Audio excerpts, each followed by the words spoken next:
ਵਾਹਿਗੁਰੂ ਜੀ ਕਾ ਖਾਲਸਾ ਵਾਹਿਗੁਰੂ ਜੀ ਕੀ ਫਤਿਹ ਜੀ। ਸਾਰੇ ਵੀਰਾਂ ਭੈਣਾਂ ਨੂੰ ਸਵਾਗਤ ਹੈ ਜੀ ਤੁਹਾਡਾ ਸਾਰਿਆਂ ਦਾ ਆਨਲਾਈਨ ਗੁਰਮਤਿ ਕਲਾਸ ਵਿੱਚ। ਜਿਵੇਂ ਕਿ ਆਪ ਸਾਰਿਆਂ ਨੂੰ ਪਤਾ ਹੈ ਕਿ ਅਸੀਂ ਸਾਰੇ ਵੀਰ ਭੈਣਾਂ ਮਿਲ ਕੇ ਸੁਖਮਨੀ ਸਾਹਿਬ ਜੀ ਦੀ ਵਿਚਾਰ ਸਾਂਝੀ ਕਰ ਰਹੇ ਹਾਂ। ਸੁਖਮਨੀ ਸਾਹਿਬ ਜੀ ਦਾ ਕੇਂਦਰੀ ਭਾਵ ਸੁਖਮਨੀ ਸੁਖ ਅੰਮ੍ਰਿਤ ਪ੍ਰਭ ਨਾਮ ਭਗਤ ਜਨਾ ਕੈ ਮਨ ਵਿਸਰਾਮ। ਗੁਰੂ ਜੀ ਨੇ ਸਾਨੂੰ ਸਮਝਾਇਆ ਹੈ ਕਿ ਹਰ ਇਨਸਾਨ ਸੁਖ ਆਰਾਮ ਚਾਹੁੰਦਾ ਹੈ ਤੇ ਜੋ ਸੁੱਖਾਂ ਦਾ ਮੂਲ ਹੈ ਉਹ ਹੈ ਰੱਬ ਦੇ ਹੁਕਮ ਦੇ ਵਿੱਚ ਰਹਿਣਾ।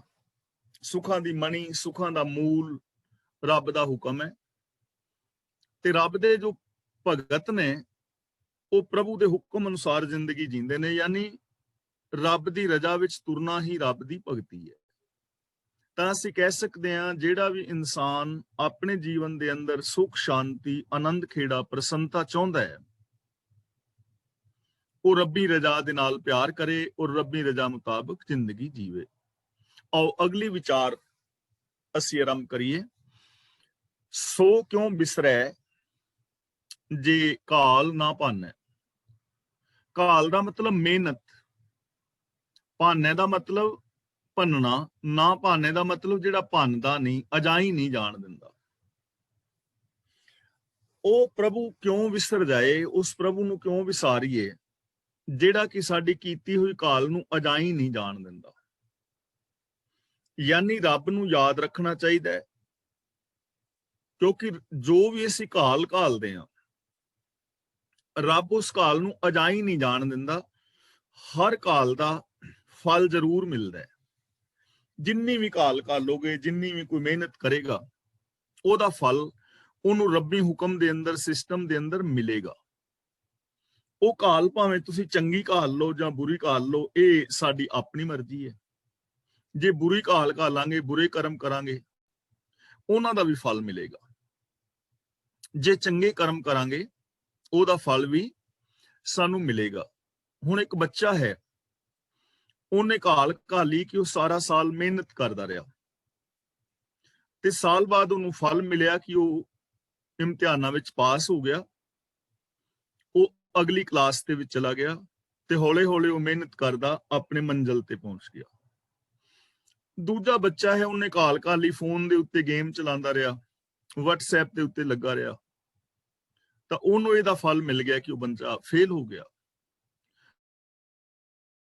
ਤਾਂ ਕਹਿੰਦੇ ਨੇ ਉਸ ਨੂੰ ਨਾ ਭੁਲਾਓ ਜਿਹੜਾ ਸਾਡੀ ਕਾਲ ਨੂੰ ਅਜਾਈ ਨਹੀਂ ਜਾਣ ਦਿੰਦਾ।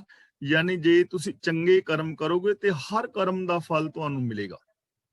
ਜੇ ਰੰਚਕ ਮਾਤਰ ਵੀ ਕਿਸੇ ਨਾਲ ਪਿਆਰ ਨਾਲ ਬੁਲਾਓਗੇ ਤੁਹਾਨੂੰ ਸ਼ਾਂਤੀ ਮਿਲੇਗੀ। ਕਿਸੇ ਦੀ ਹੈਲਪ ਕਰੋਗੇ, ਉਸ ਰੱਬ ਨੂੰ ਨਹੀਂ ਭੁਲਾਉਣਾ ਚਾਹੀਦਾ, ਯਾਦ ਰੱਖਣਾ ਚਾਹੀਦਾ ਉਹਨੂੰ, ਉਹਦੇ ਰੱਬ ਹੁਕਮ ਵਿੱਚ ਤੁਰਨਾ ਚਾਹੀਦਾ ਹੈ ਜੋ ਸਾਡੀ ਕਾਲ ਅਜਾਈ ਨਹੀਂ ਜਾਣ ਦਿੰਦਾ। ਸੋ ਕਿਉਂ ਬਿਸਰੈ ਜੇ ਕੀਆ ਜਾਣੈ। ਕੀਆ ਜਾਣੇ ਦਾ ਮਤਲਬ ਜੋ ਕੀਤੇ ਹੋਏ ਨੂੰ ਚੇਤੇ ਰੱਖਦਾ ਹੈ, ਸਾਡੇ ਕੀਤੇ ਹੋਏ ਨੂੰ ਚੇਤੇ ਰੱਖਦਾ, ਭਾਵ ਕਿ ਉਹਦੀ ਕਦਰ ਕਰਦਾ ਹੈ। ਉਸ ਰੱਬ ਨੂੰ ਕਿਉਂ ਭੁੱਲੀਏ ਜੋ ਸਾਡੇ ਕੀਤੇ ਹੋਏ ਨੂੰ ਚੇਤੇ ਰੱਖਦਾ ਹੈ, ਯਾਨੀ ਕਦਰ ਕਰਦਾ ਹੈ। ਜੋ ਵੀ ਤੁਸੀਂ ਕਰੋਗੇ ਉਹਦੀ ਇਸ ਦੁਨੀਆ ਦੇ ਵਿੱਚ ਕਦਰ ਪੈਗੀ। ਦੇਖੋ ਭਗਤ ਪੂਰਨ ਸਿੰਘ ਜੀ ਨਾ, ਉਹਨਾਂ ਨੇ ਕਾਲ ਘਾਲੀ ਅੱਜ ਦੇ ਯੁੱਗ ਵਿੱਚ, ਤਾਂ ਉਹਨਾਂ ਦੀ ਕਦਰ ਪਈ, ਲੋਕ ਉਹਨਾਂ ਨੂੰ ਚੇਤੇ ਰੱਖਦੇ ਨੇ। ਰੱਬੀ ਸਿਸਟਮ ਦੇ ਅੰਦਰ ਉਹ ਦੁਨੀਆ ਨੂੰ ਚੇਤੇ ਰਹਿੰਦਾ ਹੈ। ਚੇਤੇ ਰੱਖਣ ਦਾ ਮਤਲਬ ਕਦਰ ਕਰਦਾ ਹੈ। ਜਿਹੜਾ ਵੀ ਬੰਦਾ ਚੰਗੀ ਕਾਲ ਘਾਲੇਗਾ ਉਹਦੀ ਕਦਰ ਪਵੇਗੀ। ਰੱਬ ਹਰ ਕਰਮ ਨੂੰ ਚੇਤੇ ਰੱਖਦਾ ਹੈ। ਸੋ ਕਿਉਂ ਬਿਸਰੈ ਜਿਨ ਸਭ ਕਿਛ ਦੀਆ। ਗੁਰੂ ਜੀ ਕਹਿੰਦੇ ਨੇ ਉਸ ਨੂੰ ਕਿਉਂ ਭੁਲਾਈਏ ਜਿਨਨੇ ਸਾਨੂੰ ਸਭ ਕੁਝ ਦਿੱਤਾ ਹੈ। ਧਰਤੀ, ਚੰਦਰਮਾ, ਸੂਰਜ, ਗ੍ਰਹਿ, ਨਕਸ਼ਤਰ ਆਦਿ ਦਾ ਸਾਰਾ ਬ੍ਰਹਿਮੰਡ, ਮਾਂ ਬਾਪ, ਭੈਣ ਭਰਾ, ਸਾਡਾ ਸਰੀਰ ਜਾਂ ਜਿੰਨੀਆਂ ਵੀ ਦਾਤਾਂ ਨੇ, ਗੁਣ ਨੇ, ਦਿਮਾਗ ਹੈ, ਸਾਰਾ ਕੁਝ ਰੱਬ ਨੇ ਦਿੱਤਾ ਹੈ, ਰੱਬੀ ਸਿਸਟਮ ਵਿੱਚ ਮਿਲਿਆ ਹੈ। ਉਹਨੂੰ ਕਿਉਂ ਭੁੱਲੀਏ, ਭਾਵ ਉਹਨੂੰ ਨਾ ਭੁੱਲੋ। ਇਹਦਾ ਕੇਂਦਰੀ, ਇਹਦਾ ਭਾਵ ਇਹ ਹੈ ਕਿ ਇਹ ਗੱਲ ਯਾਦ ਰੱਖੋ ਕਿ ਸਭ ਕੁਝ ਦੇਣ ਵਾਲਾ ਇੱਕ ਰੱਬ ਹੈ। ਰੱਬੀ ਹੁਕਮ ਦੇ ਅੰਦਰ ਸਾਨੂੰ ਸਭ ਕੁਝ ਮਿਲ ਰਿਹਾ ਹੈ। ਹੋਰ ਕੋਈ ਸਾਨੂੰ ਦੇਣ ਵਾਲਾ ਨਹੀਂ ਹੈ, ਨਾ ਦੇ ਸਕਦਾ। ਗੱਲ ਸਾਨੂੰ ਕਦੇ ਨਹੀਂ ਭੁੱਲਣੀ ਚਾਹੀਦੀ। ਜਦੋਂ ਅਸੀਂ ਕਿਸੇ ਬਾਬੇ ਕੋਲ ਜਾ ਕੇ ਬਹਿੰਦੇ ਆ ਨਾ ਕਿ ਬਾਬਾ ਜੀ ਸਾਡੇ ਘਰ ਕਲ ਕਲੇਸ਼, ਜਾਂ ਬਾਬਾ ਜੀ ਸਾਡੀ ਕਿਰਪਾ ਕਰੋ, ਤਾਂ ਉਸੇ ਰੱਬ ਭੁੱਲ ਚੁੱਕੇ ਹੁੰਨੇ ਆ। ਉਦੋਂ ਸਾਨੂੰ ਭੁੱਲ ਗਿਆ ਹੁੰਦਾ ਕਿ ਰੱਬ ਨੇ ਸੂਰਜ, ਚੰਦਰਮਾ, ਗ੍ਰਹਿ, ਨਕਸ਼ਤਰ, ਸਿਤਾਰੇ, ਅਨੰਤ ਖੰਡਲ ਬ੍ਰਹਿਮੰਡ ਪੈਦਾ ਕੀਤੇ ਨੇ। ਉਹਨੇ ਸਾਨੂੰ ਸਭ ਕੁਝ ਦਿੱਤਾ ਹੈ। ਉਹਨੇ ਸਾਨੂੰ ਦਿਮਾਗ ਦਿੱਤਾ ਹੈ, ਸਾਨੂੰ ਸਮਰੱਥਾ ਦਿੱਤੀ ਹੈ। ਤੇ ਜੇ ਸਾਡੀ ਪ੍ਰੋਬਲਮ ਹੈ ਤਾਂ ਉਹ ਰੱਬ ਦੇ ਹੁਕਮ ਦੇ ਵਿੱਚ ਸੋਲਵ ਹੋਏਗੀ। ਪਰ ਜਦੋਂ ਅਸੀਂ ਰੱਬ ਨੂੰ ਭੁੱਲ ਜਾਂਦੇ ਆ, ਉਦੋਂ ਫਿਰ ਅਸੀਂ ਬਾਬਿਆਂ ਕੋਲ ਜਾਂ ਜੋਤਸ਼ੀਆਂ, ਮੜੀਆਂ ਕਬਰਾਂ ਵੱਲ ਜਾਂ ਕਰਮ ਕਾਂਡਾਂ ਵੱਲ ਦੌੜਦੇ ਆ। ਗੁਰੂ ਜੀ ਕਹਿੰਦੇ ਨੇ ਯਾਦ ਰੱਖੋ ਇਹ ਚੀਜ਼ ਕਿ ਸਭ ਕੁਝ ਦੇਣ ਵਾਲਾ ਰੱਬ ਹੈ। ਸਭ ਕੁਝ ਉਹਦੇ ਸਿਸਟਮ ਦੇ ਅੰਦਰ ਮਿਲ ਰਿਹਾ ਹੈ। ਉਹਦੇ ਸਿਸਟਮ ਤੋਂ ਬਾਹਰ ਕੁਝ ਨਹੀਂ ਹੋ ਸਕਦਾ। ਸੋ ਕਿਉਂ ਬਿਸਰੈ ਜੇ ਜੀਵਨ ਜੀਆ। ਜੀਵਨ ਜੀਆ ਦਾ ਮਤਲਬ ਜੀਵਨ ਦੀ ਜ਼ਿੰਦਗੀ ਦਾ ਜੋ ਆਸਰਾ ਹੈ, ਉਹਨੂੰ ਕਿਉਂ ਭੁਲਾਈਏ ਜੋ ਸਾਡੀ ਜਿੰਦ ਦਾ ਆਸਰਾ ਹੈ, ਜ਼ਿੰਦਗੀ ਦਾ ਆਸਰਾ ਹੈ। ਰੱਬ ਸਾਡੀ ਜ਼ਿੰਦਗੀ ਦਾ ਆਸਰਾ ਹੈ। ਰੱਬੀ ਸਿਸਟਮ ਦੇ ਅੰਦਰ ਸਾਡੀ ਜ਼ਿੰਦਗੀ ਚੱਲ ਰਹੀ ਹੈ। ਤੋਂ ਬਿਨਾਂ ਅਸੀਂ ਇੱਕ ਪਲ ਵੀ ਜੀ ਨਹੀਂ ਸਕਦੇ। ਮੰਨ ਲਓ ਇਸ ਦੁਨੀਆ ਚੋਂ, ਰੱਬ ਦੇ ਸਿਸਟਮ ਵਿੱਚੋਂ ਤੇ ਆਕਸੀਜਨ ਖਤਮ ਹੋ ਜਾਏ 5 ਮਿੰਟ ਲਈ, ਤਾਂ ਤੁਸੀਂ 5 ਮਿੰਟ ਬਾਅਦ ਇਸ ਸੰਸਾਰ ਦੇ ਵਿੱਚ ਕੋਈ ਨਹੀਂ ਵੇਖ ਪਾਓਗੇ। ਜੇ ਤੇ ਸਾਨੂੰ ਸਾਹ ਲੈਣਾ ਬਾਅਦ ਵਿੱਚ ਸਾਡਾ ਬੰਦ ਹੋਏਗਾ, ਸਾਡੇ ਸਰੀਰ ਦਾ ਧਮਾਕਾ ਹੋ ਜਾਏਗਾ 6 ਫੁੱਟ ਉਤਾਂ ਉੱਡ ਕੇ। 5 ਮਿੰਟ ਤੋਂ ਪਹਿਲਾਂ ਰੁੱਖ ਦਰਖਤ ਸਭ ਸ਼ਾਰਤਾਂ ਗਿਰ ਜਾਣਗੀਆਂ, ਕਿਉਂਕਿ ਪਾਣੀ ਦੇ ਵਿੱਚੋਂ ਆਕਸੀਜਨ ਖਤਮ ਹੁੰਦਿਆਂ ਹੀ ਬਾਕੀ ਹਾਈਡਰੋਜਨ ਗੈਸ ਬਚੇਗੀ। ਤੇ ਹਾਈਡਰੋਜਨ ਗੈਸ ਜਿਹੜੀ ਹੈ ਬਿਲਕੁਲ ਹਲਕੀ ਹੈ, ਆਕਾਸ਼ 'ਚ ਉੱਡ ਅੱਡ ਜਾਏਗੀ ਕਿਤੇ। 5 ਮਿੰਟਾਂ ਦੇ ਵਿੱਚ ਸਾਰਾ ਕੁਝ ਤਬਾਹ ਹੋ ਜਾਏਗਾ। ਫਿਰ ਜੇਕਰ ਐਸਾ ਹੋਏ ਤੇ ਕੋਈ ਬਾਬਾ, ਕੋਈ ਜੰਤਰਾਂ ਮੰਤਰਾਂ ਵਾਲਾ ਜੋਤਸ਼ੀ, ਕੋਈ ਦੇਵੀ ਦੇਵਤਾ ਬਚਾ ਪਾਏਗਾ? ਬਿਲਕੁਲ ਵੀ ਨਹੀਂ, ਸਵਾਲ ਹੀ ਨਹੀਂ ਪੈਦਾ ਹੁੰਦਾ। ਤਾਂ ਗੁਰੂ ਪਾਤਸ਼ਾਹ ਜੀ ਕਹਿੰਦੇ ਨੇ ਉਹਨੂੰ ਨਾ ਭੁੱਲੋ ਜੋ ਜ਼ਿੰਦਗੀ ਦਾ ਆਸਰਾ ਹੈ, ਜੋ ਜੀਵਨ ਦਾ ਆਧਾਰ ਹੈ, ਜੋ ਜੀਵਨ ਦਾ ਬੇਸ ਹੈ। ਉਸ ਰੱਬ ਹੋ ਸਕਦਾ ਹੈ, ਨਾ ਕੁਛ ਕਰ ਸਕਦਾ ਹੈ। ਇਸ ਕਰਕੇ ਗੁਰੂ ਜੀ ਕਹਿੰਦੇ ਨੇ ਉਹਨੂੰ ਹਮੇਸ਼ਾ ਯਾਦ ਰੱਖੋ, ਉਹਦੇ ਗੁਣਾਂ ਦੇ ਧਾਰਨੀ ਹੋਵੋ, ਰੱਬੀ ਰਜ਼ਾ ਦੇ ਅੰਦਰ ਤੁਰੋ। ਰੱਬ ਤੋਂ ਵੱਡਾ ਕੋਈ ਨਹੀਂ ਹੈ। ਰੱਬ ਦੇ ਹੁਕਮ ਤਾਂ ਦੇ ਸਕਦਾ, ਨਾ ਕੁਛ ਲੈ ਸਕਦਾ। ਸੋ ਕਿਉਂ ਬਿਸਰੈ ਜੇ ਅਗਨ ਮਹਿ ਰਾਖੈ। ਉਸ ਨੂੰ ਕਿਉਂ ਭੁਲਾਈਏ ਜੋ ਸਾਡੀ ਅੱਗ ਦੇ ਵਿੱਚ ਰੱਖਿਆ ਕਰਦਾ ਹੈ। ਹੁਣ ਦੇਖੋ, ਅੱਗ ਦੇ ਅੰਦਰ ਇੱਕ ਤਾਂ ਮਾਂ ਦੇ ਸਾਨੂੰ ਜੀਵਨ ਮਿਲਦਾ ਹੈ, ਦੂਜਾ ਹੈ ਇਸ ਸੰਸਾਰ ਦੇ ਅੰਦਰ ਵਿਕਾਰਾਂ ਦੀ ਅੱਗ। ਕਾਮ, ਲੋਭ, ਮੋਹ, ਦੁੱਖ, ਚਿੰਤਾਵਾਂ, ਪਰੇਸ਼ਾਨੀਆਂ, ਲੜਾਈ, ਦੰਗੇ, ਫਸਾਦ, ਅੱਗ ਹੀ ਹੈ ਨਾ। ਹੰਸ, ਹੇਤ, ਲੋਭ, ਕੋਪ, ਚਾਰੇ ਨਦੀਆਂ ਅੱਗ, ਵਿਕਾਰਾਂ ਦੀ ਅੱਗ, ਜਿਹਦੇ ਅੰਦਰ ਆਮ ਦੁਨੀਆ ਜਲ ਰਹੀ ਹੈ। ਆਮ ਬੰਦਾ ਚਿੰਤਾ ਦੇ ਵਿੱਚ ਗ੍ਰਸਿਆ ਹੋਇਆ ਰਹਿੰਦਾ ਹੈ। ਕਿਸੇ ਨਾ ਕਿਸੇ ਨੂੰ ਕੋਈ ਨਾ ਕੋਈ ਵਿਕਾਰਾਂ ਦੀ ਅੱਗ ਲੱਗੀ ਹੀ ਹੋਈ ਹੈ, ਔਰ ਉਹਦੇ ਅੰਦਰੋਂ ਇਨਸਾਨੀਅਤ, ਉਹਦੇ ਅੰਦਰੋਂ ਗੁਣ, ਜਾਂ ਉਹਦੇ ਅੰਦਰਲੀ ਜਿਹੜੀ ਸ਼ਾਂਤੀ ਹੈ, ਕੋਈ ਨਾ ਕੋਈ ਵਿਕਾਰ ਸਾੜ ਰਿਹਾ ਹੈ। ਇਹ ਗੱਲ ਵੱਖਰੀ ਹੈ ਕਿ ਕਿਸੇ ਦੀ ਅੱਗ ਪ੍ਰਗਟ ਹੋ ਜਾਂਦੀ ਹੈ ਤੇ ਪ੍ਰਗਟ ਨਹੀਂ ਹੁੰਦੀ, ਪਰ ਸੜਦਾ ਤੇ ਆਮ ਬੰਦਾ ਹੈ ਨਾ। ਬੁਝੀ ਪਾਹੇ ਜਲੇ ਸੰਸਾਰਾ, ਜਿਵੇਂ ਆਪਾਂ ਪਹਿਲਾਂ ਇੱਕ ਦਿਨ ਵਿਚਾਰ ਕੀਤੀ ਸੀ। ਪਹਿਲਾਂ ਲੋਕ ਲੱਕੜਾਂ ਬਾਲਦੇ ਸਨ, ਪਾਥੀਆਂ, ਤੇ ਜਦੋਂ ਅੱਗ ਬਾਲਣੀ ਤੇ ਨਾਲ ਹੀ ਧੂੰ ਨਿਕਲਦਾ ਸੀ ਤੇ ਪਤਾ ਲੱਗ ਜਾਂਦਾ ਸੀ ਕਿ ਫਲਾਣੇ ਘਰ ਦੇ ਵਿੱਚ ਅੱਗ ਬਲਦੀ ਹੈ ਪਈ, ਕਿਉਂਕਿ ਧੂੰ ਨਿਕਲ ਰਿਹਾ ਨਾ, ਪਤਾ ਲੱਗ ਗਿਆ। ਹੌਲੇ ਹੌਲੇ ਅਸੀਂ ਅਗਰ ਸਟੋਵ ਆ ਗਏ ਤੇ ਸਟੋਵ ਦਾ ਧੂੰ ਨਹੀਂ ਸੀ ਜ਼ਿਆਦਾ ਹੁੰਦਾ, ਪਰ ਛਾਂ ਦੀ ਆਵਾਜ਼ ਬੜੀ ਹੁੰਦੀ ਸੀ। ਜਦੋਂ ਨੇੜੇ ਜਾਈਏ ਤੇ ਫਿਰ ਆਵਾਜ਼ ਆ ਜਾਂਦੀ ਸੀ ਵੀ ਇਧਰ ਤੇ ਸਟੋਵ ਬਲਦਾ ਪਿਆ। ਦੂਰੋਂ ਨਹੀਂ ਦਿਸਿਆ ਪਰ ਅੱਗ ਬਲਦੀ ਹੈ ਪਈ। ਆਵਾਜ਼ ਤੋਂ ਪਤਾ ਲੱਗ ਗਿਆ ਕਿ ਅੰਦਰ ਅੱਗ ਬਲਦੀ ਹੈ। ਅੱਗੇ ਹੁਣ ਆ ਗਏ ਬਿਜਲੀ ਦੇ ਹੀਟਰ, ਗੈਸ, ਇਹਨਾਂ ਦੀ ਨਾ ਆਵਾਜ਼ ਤੇ ਨਾ ਧੂੰਆਂ ਹੈ।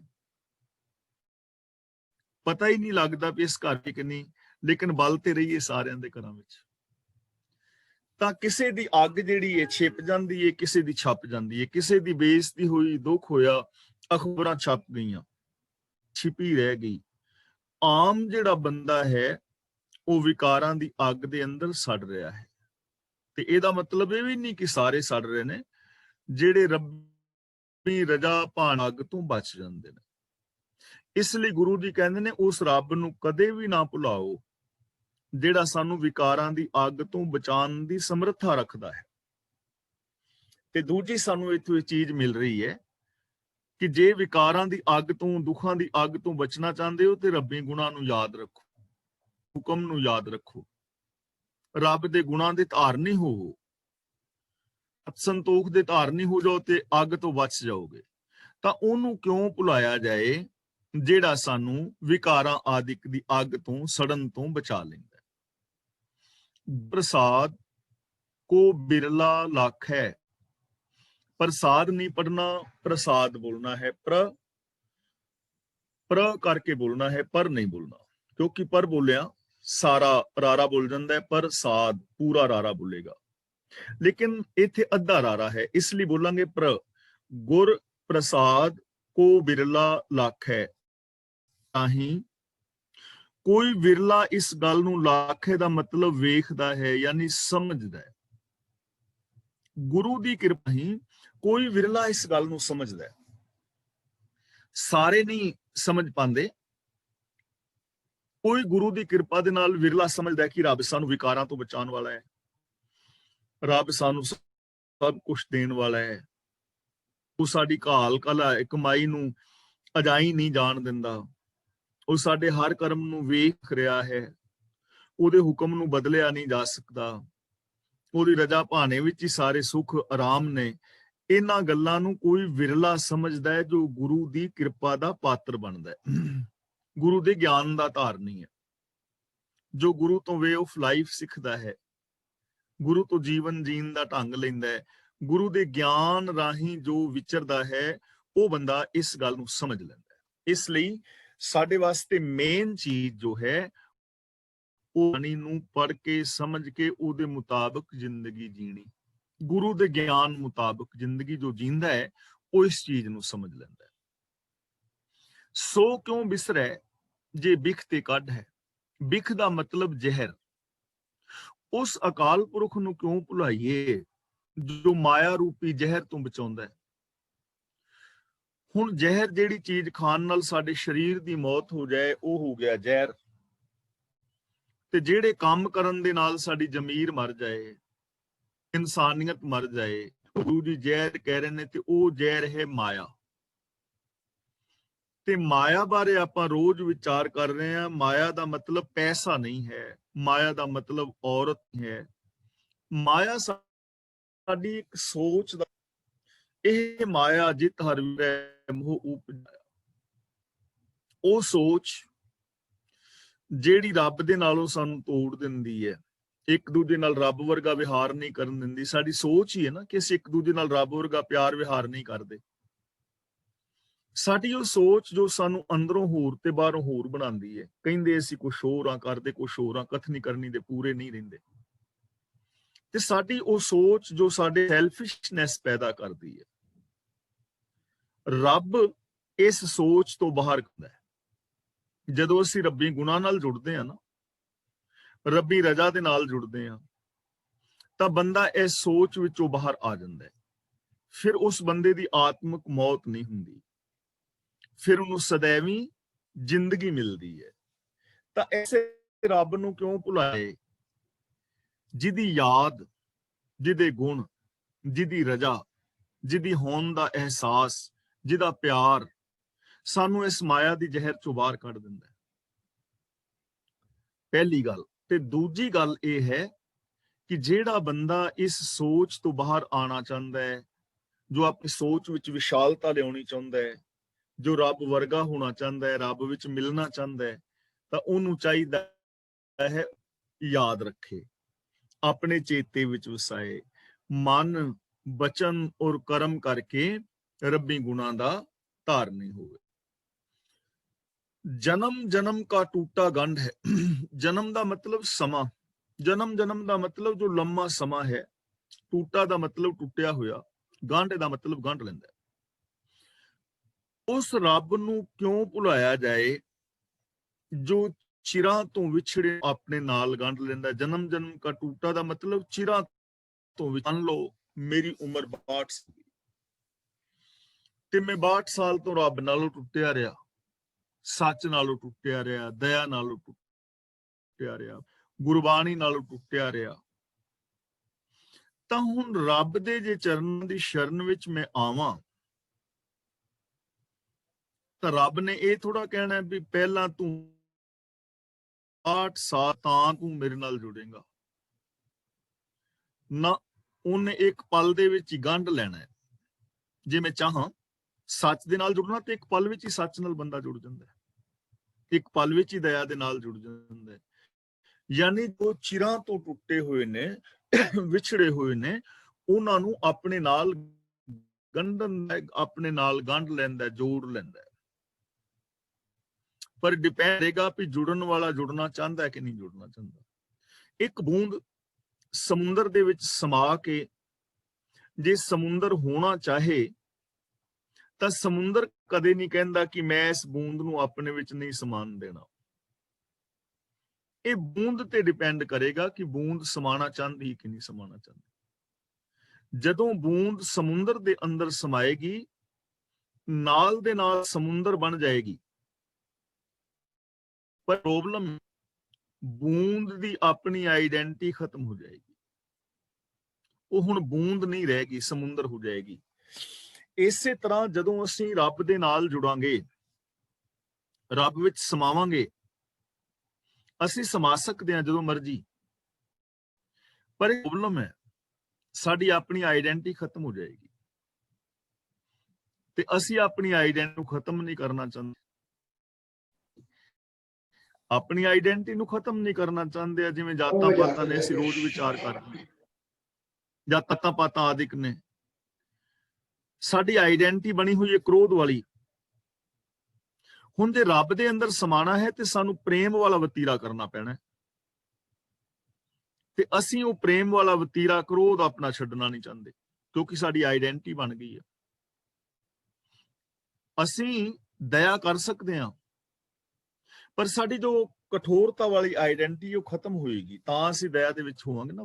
ਪਰ ਅਸੀਂ ਆਪਣੀ ਆਈਡੈਂਟੀ ਨੂੰ ਖਤਮ ਨਹੀਂ ਕਰਨਾ ਚਾਹੁੰਦੇ, ਆਪਣੀ ਪਹਿਚਾਨ ਨੂੰ ਗਵਾਉਣਾ ਨਹੀਂ ਚਾਹੁੰਦੇ।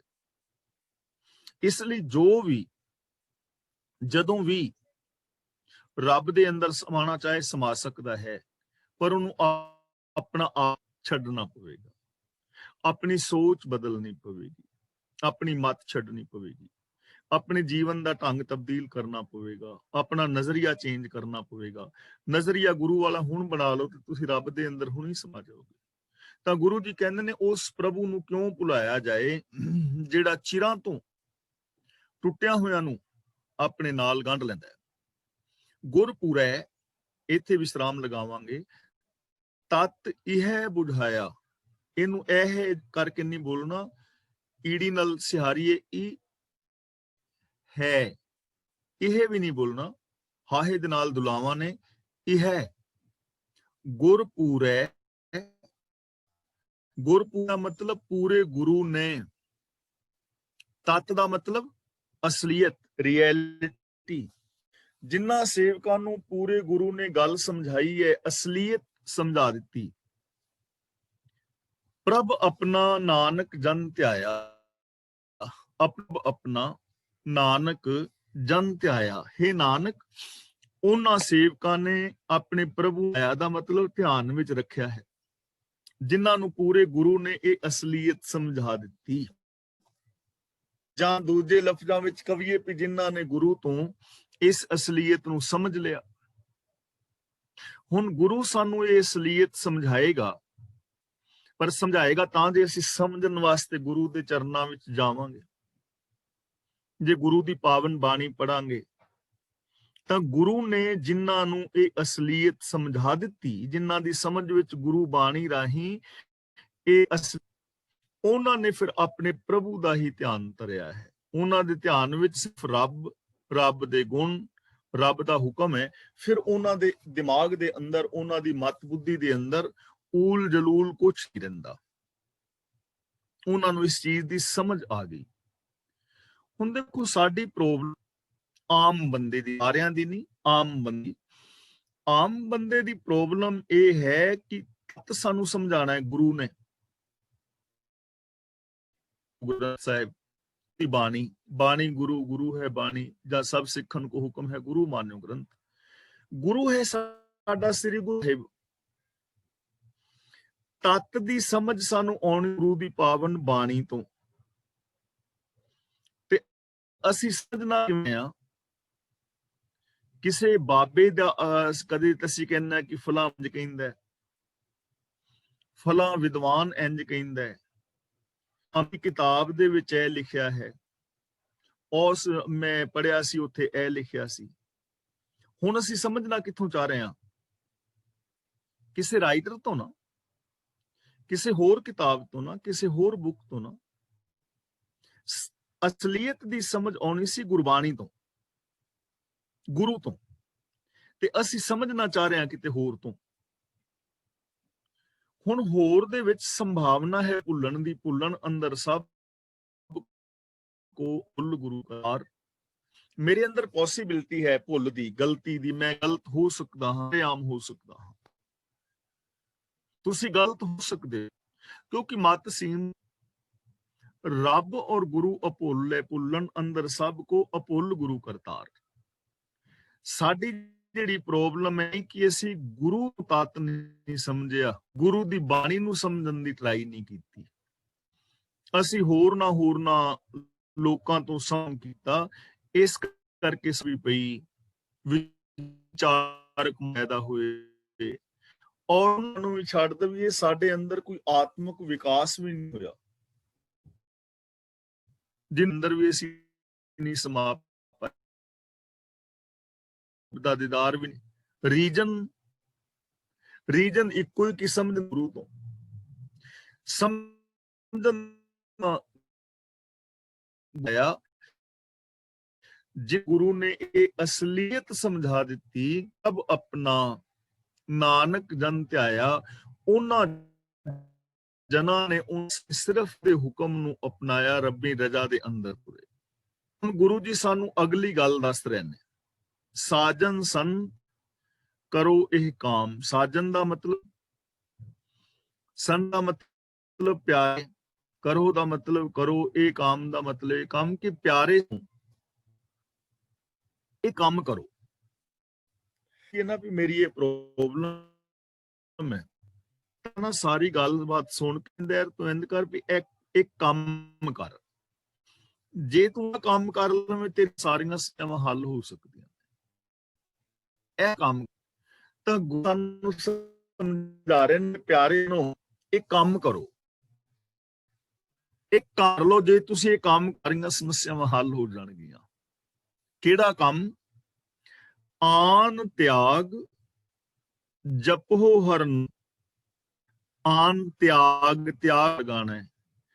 ਆਨ ਦਾ ਮਤਲਬ ਹੋਰ, ਤਿਆਗ ਦਾ ਮਤਲਬ ਤਿਆਗ ਕੇ, ਕਿ ਹੋਰ ਸਭ ਕੁਝ ਛੱਡ ਕੇ, ਹੋਰ ਸਭ ਕੁਝ ਤਿਆਗ ਕੇ। ਜਪੋ ਹਰ ਨਾਮ, ਜਪੋ ਦਾ ਮਤਲਬ ਜਾਣੋ, ਅਪਾਓ। ਹਰ ਨਾਮ ਦਾ ਮਤਲਬ ਰੱਬ ਦਾ ਹੁਕਮ, ਰੱਬ ਦੇ ਗੁਣ। ਕਿ ਰੱਬ ਦੇ ਹੁਕਮ ਨੂੰ ਜਾਣੋ, ਰੱਬ ਦੇ ਗੁਣਾਂ ਨੂੰ ਜਾਣੋ, ਰੱਬ ਦੇ ਗੁਣਾਂ ਦੇ ਧਾਰਨੀ ਹੋਵੋ, ਦੀ ਰਜ਼ਾ ਦੇ ਅੰਦਰ ਤੁਰੋ, ਬਾਕੀ ਸਾਰਾ ਕੁਝ ਛੱਡ ਦਿਓ। ਤਿਆਗ, ਆਨ ਦਾ ਮਤਲਬ ਕੁਛ ਛੱਡ ਕੇ ਹੁਕਮ ਅਨੁਸਾਰ ਜ਼ਿੰਦਗੀ ਜੀਵੋ। ਹੁਣ ਆ ਕੀ ਇੱਥੇ ਦਾ ਮਤਲਬ ਇਹ ਨਹੀਂ ਕਿ ਖੇਤੀ ਜੋਬ ਕਰਨੀ ਛੱਡ ਦਿਓ, ਇਹਦੀ ਗੱਲ ਨਹੀਂ ਹੈ। ਜੋ ਧਰਮ ਦੇ ਨਾਮ ਦੇ ਉੱਤੇ ਕਾਂਡ ਕਰ ਰਹੇ ਹੋ, ਬਾਕੀ ਸਾਰੇ ਛੱਡ ਦਿਓ। ਜਿਵੇਂ ਆ ਵੀ ਤੀਰਥਾਂ ਤੇ ਨਾਤਿਆਂ ਸਾਨੂੰ ਮੁਕਤੀ, ਤੇ ਹੁਣ 60 ਸਾਲ ਦੇ ਤੇ ਅਸੀਂ ਕਰੀਬ ਸਾਡੇ ਵਿੱਚੋਂ ਬਹੁਤ ਨਾ ਵੀਰ ਭੈਣਾਂ 50-60 ਸਾਲ ਦੇ, 40 ਸਾਲ ਤੋਂ ਉੱਤੇ ਹੀ ਆ ਅਸੀਂ ਸਾਰੇ ਕਲਾਸ ਵਿੱਚ, ਕੋਈ ਥੋੜੀ ਨੇ ਘੱਟ ਪੈਣਾ। ਹੁਣ 40 50 60 ਸਾਲ ਤੇ ਸਾਨੂੰ ਹੋ ਗਏ ਤੀਰ ਦੇ ਨਾਤਿਆਂ, ਮਿਲਿਆ ਤੇ ਹੈ ਨਹੀਂ। ਸ਼ਾਂਤੀ ਆਈ ਤੇ ਹੈ ਨਹੀਂ।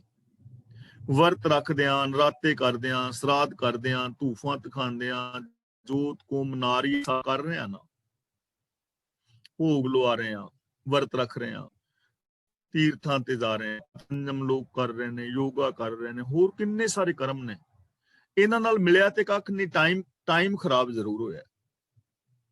ਤੇ ਜੇ ਰੱਬ ਦੀ ਰਜ਼ਾ ਵਿੱਚ ਤੁਰੇ ਹੁੰਦੇ, ਜੇ ਰੱਬ ਦੇ ਹੋਏ ਹੁੰਦੇ, ਤਾਂ ਜ਼ਿੰਦਗੀ ਸਫਲ ਹੋ ਜਾਣੀ ਸੀ।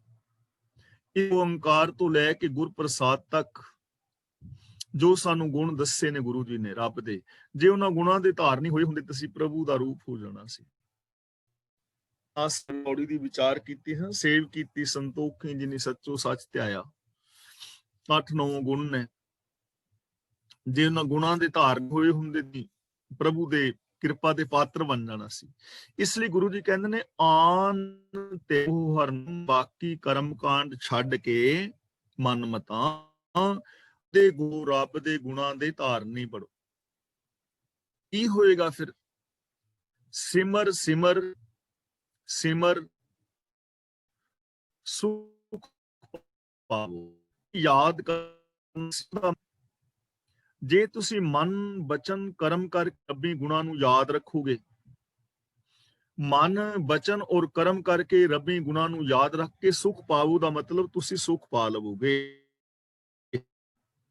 ਜਿਹੜਾ ਯਾਦ ਰੱਖੇਗਾ, ਜਿਹੜਾ ਵੀ ਆਪਣੇ ਚੇਤੇ ਵਿੱਚ ਵਸਾਏਗਾ, ਆਪਣੀ ਸੋਚ ਅੰਦਰ ਵਸਾਏਗਾ, ਜਿਹਦੇ ਮਨ ਬਚਨ ਔਰ ਕਰਮ ਵਿੱਚ ਰੱਬ ਦੇ ਗੁਣ ਹੋਣਗੇ, ਸੋਚ ਵਿੱਚ ਵੀ ਰੱਬ ਦੇ ਗੁਣ, ਬੋਲਾਂ ਵਿੱਚ ਵੀ ਰੱਬ ਦੇ ਗੁਣ, ਵਿਹਾਰ ਵਿੱਚ ਵੀ ਰੱਬ ਦੇ ਗੁਣ, ਸੁਖ ਪਾ ਲਵੇਗਾ। ਅਹੰਕਾਰ ਹੈ, ਬੋਲਾਂ ਵਿੱਚ ਕਠੋਰਤਾ ਹੈ ਤੇ ਵਿਹਾਰ ਦੇ ਅੰਦਰ ਹੇਰਾ ਫੇਰੀਆਂ ਨੇ, ਤਾਂ ਫਿਰ ਸੁਖ ਤਾਂ ਨਹੀਂ ਨਾ ਮਿਲਣਾ। ਦੇਖੋ ਸੌਖਾ ਦੱਸ ਰਹੇ ਨੇ ਕਿ ਰੱਬੀ ਰਜ਼ਾ ਨੂੰ ਫੋਲੋ ਕਰੋ, ਰੱਬੀ ਗੁਣਾਂ ਨੂੰ ਯਾਦ ਰੱਖੋ ਔਰ ਸੁਖ ਪਾਲੋ। ਸਿਮਰ ਸਿਮਰ ਸਿਮਰ ਸੁਖ ਪਾਵੋ। ਤੇ ਨਾਲ ਫਿਰ ਕੀ ਕਰੋ? ਆਪ ਜਪੋ, ਅਵਰਹਿ ਨਾਮ ਜਪਾਵੋ। ਜਪੋ ਦਾ ਮਤਲਬ ਜਾਣੋ, ਸਮਝੋ, ਅਮਲ ਕਰੋ। ਆਪ ਹੁਕਮ ਨੂੰ ਜਾਣੋ, ਆਪ ਰੱਬ ਦੇ ਗੁਣਾਂ ਦੇ ਧਾਰਨੀ ਹੋਵੋ। ਇਹਨਾਂ ਚੀਜ਼ਾਂ ਨੂੰ ਜ਼ਿੰਦਗੀ ਵਿੱਚ ਇੰਪਲੀਮੈਂਟ ਕਰੋ। ਅਵਰਹਿ ਨਾਮ ਜਪਾਵੋ ਤੇ ਦੂਜਿਆਂ ਨੂੰ ਵੀ ਨਾਮ ਬਾਰੇ ਜਾਣਕਾਰੀ ਦਿਓ। ਨਾਮ ਦਾ ਮਤਲਬ ਭਾਣਾ, ਰੱਬ ਦੇ ਗੁਣ ਦੂਜਿਆਂ ਨੂੰ ਵੀ ਜਪਾਓ। ਜਪਾਓ ਦਾ ਮਤਲਬ ਉਹਨਾਂ ਨੂੰ ਇਹ ਖਬਰ ਦਿਓ ਕਿ ਭਾਈ ਤੁਸੀਂ ਵੀ ਰੱਬੀ ਰਜ਼ਾ ਦੇ ਵਿੱਚ ਤੁਰੋ, ਰੱਬ ਦੇ ਧਾਰਨੀ ਹੋਵੋ। ਫਿਰ ਇਹ ਜੀਵਨ ਜਿਹੜਾ ਸਫਲ ਹੋ ਜਾਏਗਾ। ਤਾਂ ਸਾਨੂੰ ਇਥੋਂ ਉਪਦੇਸ਼ ਇਹ ਮਿਲ ਰਿਹਾ ਹੈ ਕਿ ਮੈਂ ਖੁਦ ਵੀ ਗੁਣਾਂ ਦੇ ਧਾਰਨੀ ਹੋਣਾ, ਰੱਬੀ ਰਜ਼ਾ ਵਿੱਚ ਤੁਰਨਾ ਹੈ। ਤੇ ਬਾਕੀ ਜੋ ਮੇਰੇ ਭੈਣ ਭਰਾ, ਸੰਗੀ ਸਾਥੀ, ਜਿੱਥੇ ਵੀ ਮੈਂ ਜੌਬ ਕਰਦਾ ਜਾਂ ਜਿਹੜੇ ਵੀ ਮੇਰੇ ਮਿਲਵਰਤਨ ਵਿੱਚ ਨੇ, ਉਹਨਾਂ ਨੂੰ ਮੈਂ ਗੁਣਾਂ ਦੀ ਪ੍ਰੇਰਨਾ ਕਰਨੀ ਹੈ ਵੀ ਰੱਬੀ ਗੁਣਾਂ ਦੇ ਧਾਰਨੀ ਬਣੋ, ਵੀ ਰਜ਼ਾ ਮੁਤਾਬਿਕ ਜ਼ਿੰਦਗੀ ਜੀਵੋ, ਤੁਹਾਨੂੰ ਵੀ ਸੁੱਖ ਸ਼ਾਂਤੀ ਮਿਲੇਗੀ। ਦੇਖੋ ਕਿੰਨਾ ਸੌਖਾ ਕੰਮ ਹੈ। ਉਹ ਅਵਰਹਿ ਨਾਮ ਜਪਾਓ, ਭਗਤ ਭਾਏ ਤਰੀਐ ਸੰਸਾਰ। ਭਾਏ ਦਾ ਮਤਲਬ ਪ੍ਰੇਮ, ਭਗਤ ਦਾ ਮਤਲਬ ਭਗਤੀ। ਭਗਤ ਜੋ ਪ੍ਰਭੂ ਦੀ ਭਗਤੀ ਨਾਲ ਪਿਆਰ ਪਾਇਆ, ਸੰਸਾਰ ਸਮੁੰਦਰ ਤੋਂ ਤਰ ਜਾਈ। ਤੇ ਭਗਤੀ ਕੀ ਹੈ ਜੀ? ਰੱਬ ਦੀ ਰਜ਼ਾ ਵਿੱਚ ਤੁਰਨਾ ਹੀ ਰੱਬ ਦੀ ਭਗਤੀ ਹੈ। ਰੱਬ ਦੇ ਗੁਣਾਂ ਦੇ ਧਾਰਨੀ ਹੋਣਾ ਹੀ ਰੱਬ ਦੀ ਭਗਤੀ ਹੈ।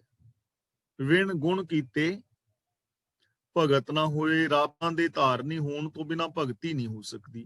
ਹੁਣ ਜੇ ਕੋਈ ਕਹੇ ਕਿ ਮੈਂ ਮਾਲਾ ਫੇਰ ਰਿਹਾ, ਮੈਂ ਤੇ ਸਵੇਰੇ ਉੱਠ ਕੇ 2-2.5 ਘੰਟੇ ਸਮਾਧੀ ਲਾਣਾ ਤੇ ਇਹ ਮੈਂ ਭਗਤੀ ਕਰ ਰਿਹਾ ਹਾਂ, ਪਰ ਸਾਰਾ ਦਿਨ ਜੇ ਉਹ ਠੱਗੀਆਂ ਮਾਰਦਾ ਹੈ, ਝੂਠ ਬੋਲਦਾ ਹੈ, ਈਰਖਾ ਕਿਸੇ ਵੀ ਢੰਗ ਦੇ ਨਾਲ, ਤਾਂ ਇਹ ਭਗਤੀ ਨਹੀਂ ਹੈ, ਵਿਖਾਵਾ ਹੈ, ਬਗਲੇ ਵਾਲੀ ਸਮਾਧੀ ਹੈ। ਸਮਾਧੀ ਤੇ ਬਗਲਾ ਵੀ ਲਾ ਖਲੋਤਾ ਹੈ, ਪਾਣੀ ਵਿੱਚ ਖੜਾ ਹੈ, ਇੱਕ ਲੱਤ ਤੇ ਖਲੋਤਾ ਹੈ, ਹਿਲ ਜੁਲ ਵੀ ਬਿਲਕੁਲ ਨਹੀਂ ਰਿਹਾ। ਬਗਲੇ ਵਰਗੀ ਸਮਾਧੀ ਲਾਣੀ ਬਹੁਤ ਔਖੀ।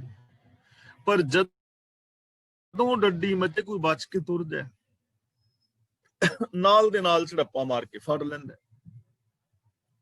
ਤਾਂ ਉਹ ਬਗਲੇ ਦੀ ਜਿਹੜੀ ਭਗਤੀ ਹੈ ਜਾਂ ਸਮਾਧੀ ਹੈ, ਉਹ ਰੱਬ ਦੀ ਭਗਤੀ ਨਹੀਂ, ਉਹ ਤੇ ਜੀਵਾਂ ਨੂੰ ਫਸਾਉਣ ਵਾਸਤੇ ਆਰਾਮ ਨਾਲ ਖਲੋਤਾ ਹੈ, ਜੇ ਮੈਂ ਹਿੱਲਿਆ ਤੇ ਮੇਰੇ ਨੇੜੇ ਕਿਸ ਨੇ ਆਉਣਾ ਨਹੀਂ।